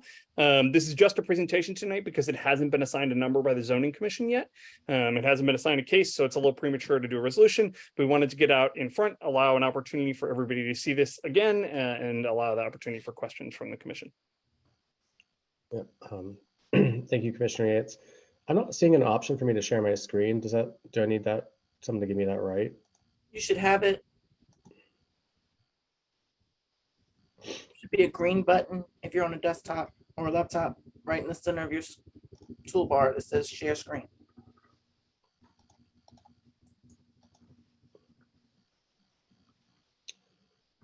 Not seeing that.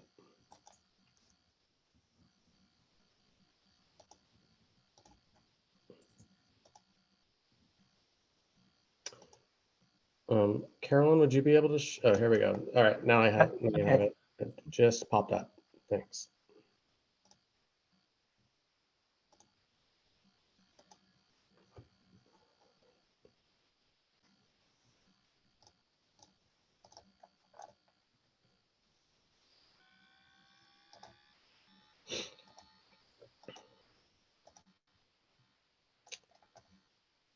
All right, can everyone see that? Yes. Okay. As Commissioner Yates mentioned, my name is Michael Simon. I'm the project manager at the NHP Foundation for the Elm Gardens project. And I also have here with me this evening our zoning attorney, Carolyn Brown. Just so everyone's aware where the site is, it is directly next to the Metro and future EYA development, and blocked on one side by the Tacoma Metro and then Eastern Avenue. So I have that highlighted right there. This is just a slide showing that, as Commissioner Yates mentioned, there was some disagreement about the future land use map interpretation at the zoning commission's hearing. And, we were told that our site is not located in the medium density district, but it's a moderate density district. So that's why we're proposing to come back to the zoning commission with a PUD under RA2 as opposed to RA3. It's a consolidated PUD that we're going to be applying for. Here is a rendering of the newly proposed design. As you can see here, it's 4 stories and a penthouse. So it's 40 feet high, which is what's allowed as a right by RA2. The project still has the same amenities that we had proposed previously, which is something that we had worked with the Tenants Association to kind of come up with those things. So we'll still have resident services, we'll have on-site management, on-site maintenance. The community rooftop is still intact in this iteration of the design. We think that we can get up to 80 units in this design the way it is currently shown here. It's intended that this will be an all-electric building. We'll have solar panels, and that it will have ample bike parking. This version of the design will have 23 parking spaces, which is actually more than the 25% that DDOT would like to see in developments that are this close to the metro. I'll quickly go through these renderings. As we mentioned, we have not filed for our application just yet, so we don't even have all the required renderings or design elements for the PUD application, but I can show you, that the actual footprint of the building has not changed much since the last iteration of the building. It's just we have several stories less. And all parking is underground. There's additional bike parking there as well for long-term storage. These are typical floor plans. We plan to have about 30% two-bedroom units in this building, and then we are also going to set aside 10% of the units as PSH units. That's the 5th floor penthouse with the community room and deck, which will be available to all the residents as well as a resident service office. There's also room for a tenants association office in the building as well. So here are the updated renderings from Eastern Avenue. As you can see, the front of the building looks similar to what was proposed previously, but it's obviously not as tall. The last building was, I think, 60 feet tall and 6 stories. This is 4 stories in a penthouse. Same, the new building renderings. This is the view from the Tacoma Metro. This has not changed much, again, other than the height being reduced. And another rendering from the Metro. Here is a side-by-side of the previous design on the left and the proposed design on the right. So as you can see, the scale of the building is dramatically decreased under the RA2 PUD proposal. Here is a quick schedule. As Commissioner Yates mentioned, we have not filed our application yet. Office of Planning, wants us to go to the Historic Preservation Review Board before we file our PUD application, and we intend to go to the July 27th meeting. So we will likely ask to come back to the Commission to present a full PUD presentation, similar to what we'll do for the Zoning Commission. Under this timeline, we think that there would be a set down sometime in October of 2023, and then as you can see, that's the rest of the schedule there. Here's contact information. This was a short presentation. Just really wanted to give the Commission an update on what our plan is, where we are going, and that's pretty much it. So I'm happy to take any questions.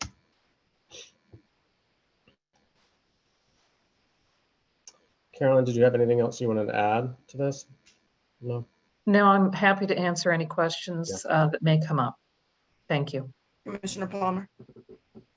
Thank you. I don't have any questions. I just wanted to say thank you for the presentation, and I continue to appreciate the affordability of this project and the commitment to permanent supportive housing, which is very rare in our neighborhood and across DC. So I'm grateful for that. Thank you. Thank you, Commissioner Yates. Yeah, I was wondering if you could talk just a little bit more, just for people who maybe weren't in those previous 3 public meetings that we had about this, about the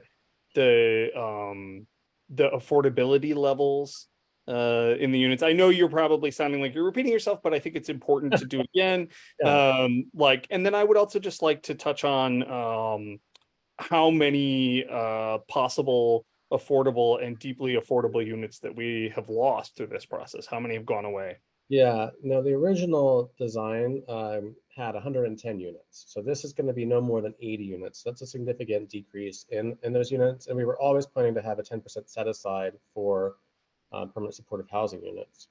So that is a significant decrease. We would be using Housing Production Trust Fund money as a gap source. So this project, if you're not familiar, we would be applying for 9% low-income housing tax credits, and then any gap that is needed to fill in the capital stack would be coming through Housing Trust Fund money, which requires that new construction units be capped at 50% of the area median income. So any of the net new units, which is anything over the existing 36 units, would be required to be maintained for people that are earning 50% of the area median income or less. The existing 36 units can be rented to people up to 80% of the area median income. I would note that some of the existing residents are over income, so we can still consider this to be 100% affordable because when they move out, it would be rented, that unit would be rented to an affordable resident. Can you tell me a little bit about, real quickly, about just to also, right, I mentioned this briefly in the beginning, but the anti-displacement work, what's happening to the current tenants? And what was, can you talk a little bit about the other offer that was made on the building too? Sure. Yeah. So, NHPF, as part of our, the redevelopment, we would be relocating the residents for the entirety of the, construction period, which would probably be up to 2 years because this involves demolishing a building and then replacing it with a new building. That all the cost of that is covered by NHPF. We would be using a relocation specialist. We work with the Tenants Association to find appropriate relocation housing. And, so all of that, that's something that we, as we get further down the road, that's something that we'd be working with the Tenants Association, to find suitable relocation places and make sure that, that disruption is as little as possible for them. My understanding of the offer that we matched, because under TOPO, we had to match the existing offer, that person was either a market rate developer or they were going to do the minimum amount of rehab and then try to put a Section 8 contract on it effectively. So that's what some people have done, is they don't really do any work on the building.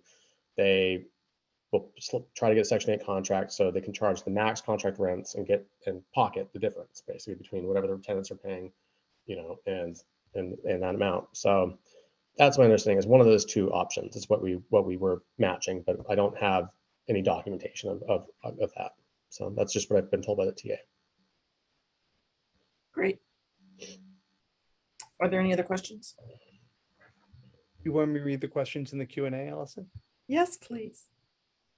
George Allen Smith says your penthouse appears to be a 5th floor. Is that correct?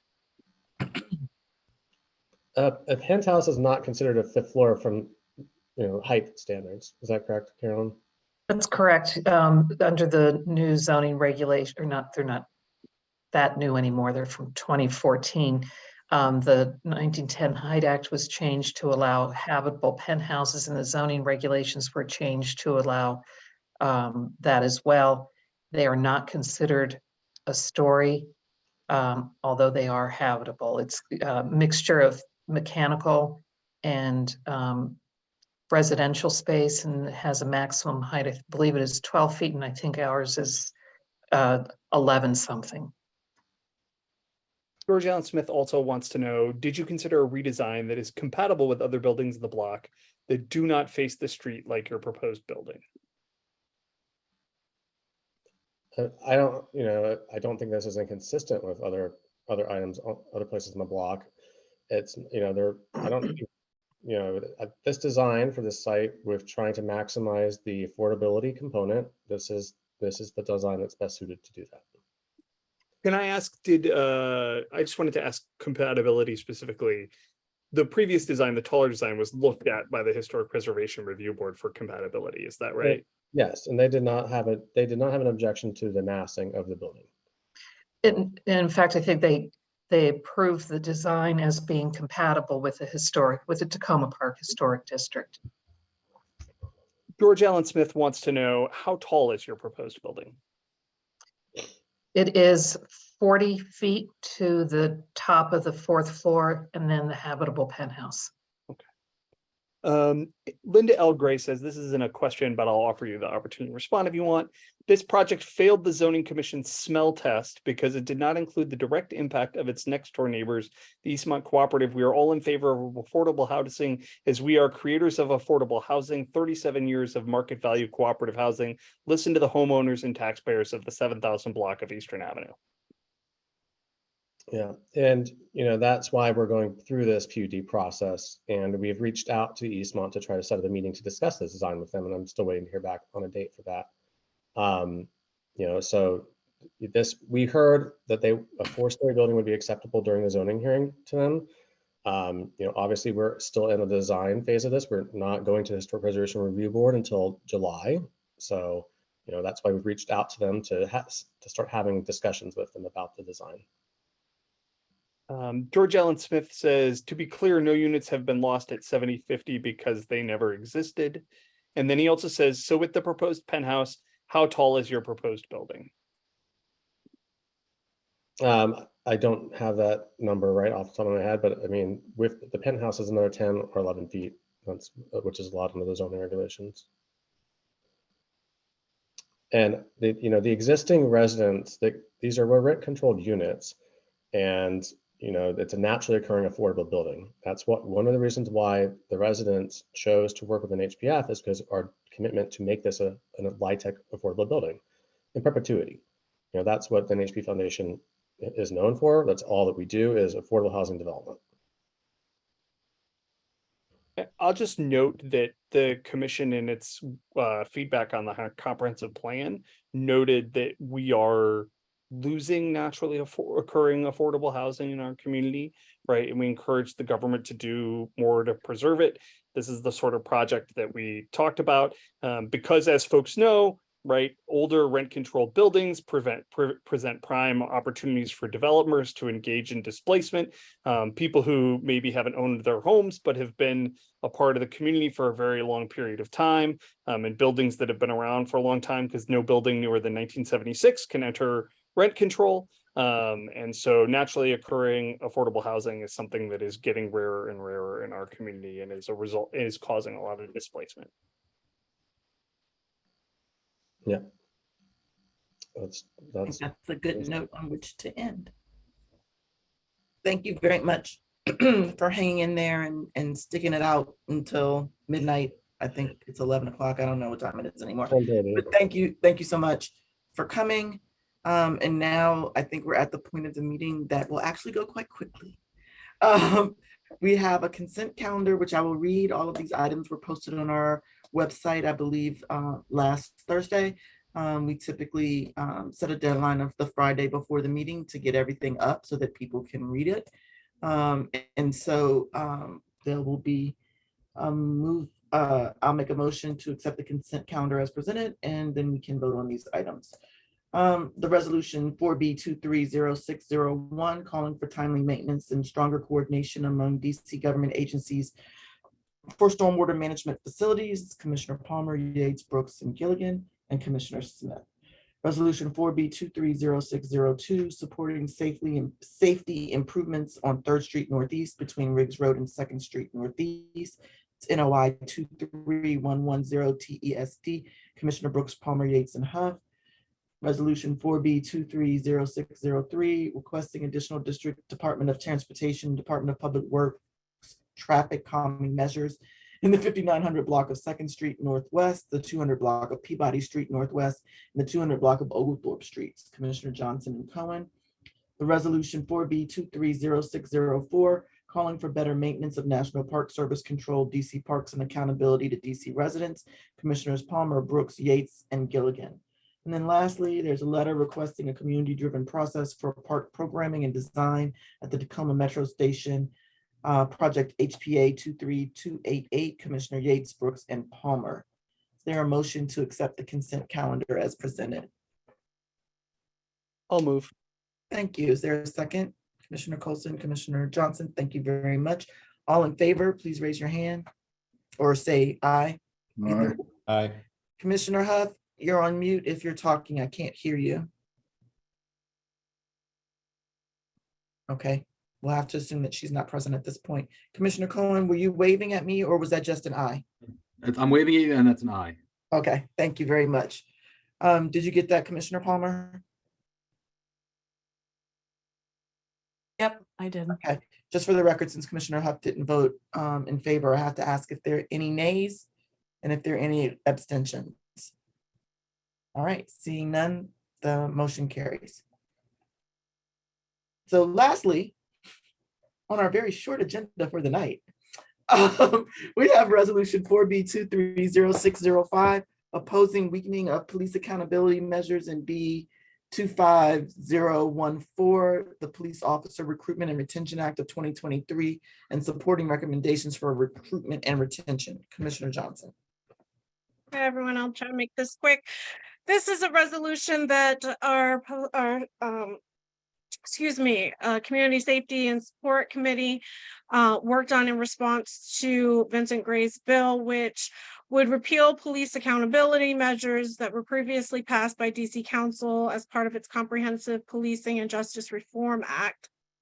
And so this resolution opposes any language that would repeal those accountability measures, and also is in keeping with the ANC 4B's previous resolutions calling for divestment of local police funding and reinvestment in community-based supports and services, which we adopted in June of 2020. Okay. Any questions? Is there a motion? I make a Commissioner motion. Johnson? I make a motion to approve Is that the a resolution. question, Commissioner Colson, or can she? Okay, go ahead, Commissioner Johnson. I was making a motion. Go ahead. Okay. Oh, okay, go ahead then, please. This is Then my I first. second. This is my first time making the motion. What's the verbiage? I make the motion to approve. To accept the resolution as presented. I make the motion to accept the resolution as presented. Is there a second? I second. All right, all in favor, please raise your hand or say aye. Aye. Aye. Aye. All right, that's everyone, but I'll just make sure Commissioner Huff's not back. Any nays or abstentions? You guys know after 10, I get a little loopy. All right, so with that, I think the motion carries. And with that, I think we can adjourn the meeting. Oh, I'm so sorry. There was one person that had the technical difficulties early on in the meeting, and we were going to give them 1 minute.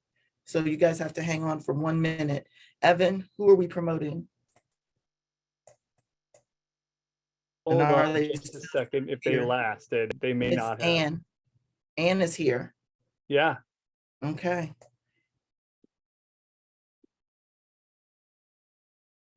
And you're coming up as a panelist.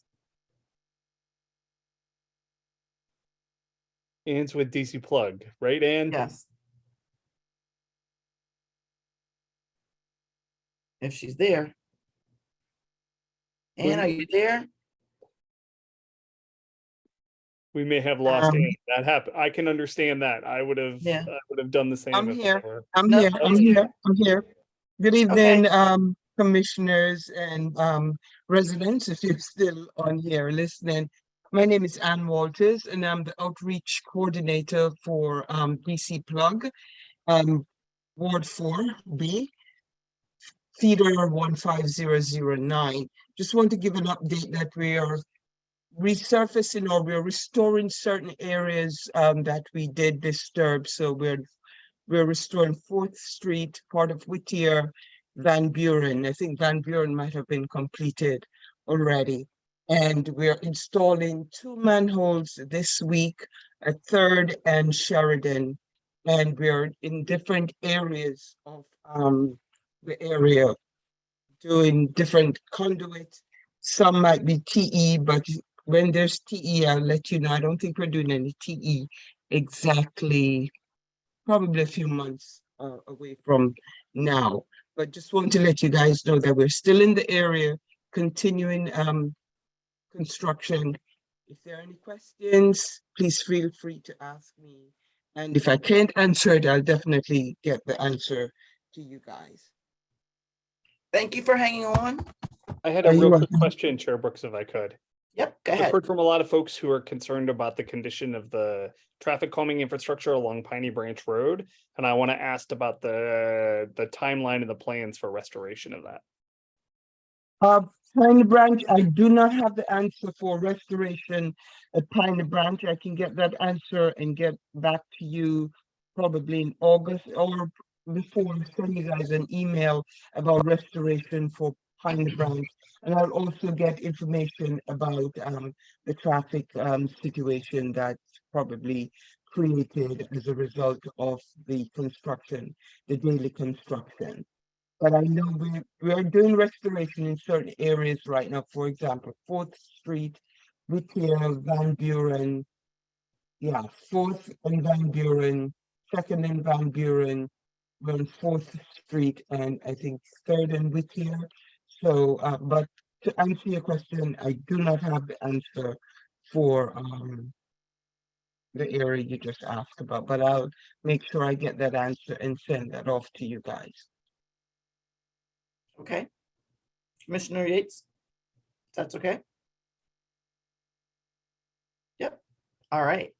Well, in that case, thank you for hanging in there, Ann. Much appreciated. Thank you. So with that, we can adjourn the meeting. Everyone have a lovely morning because tonight's over. Congressional hours here. Good night. All right. Good night, all.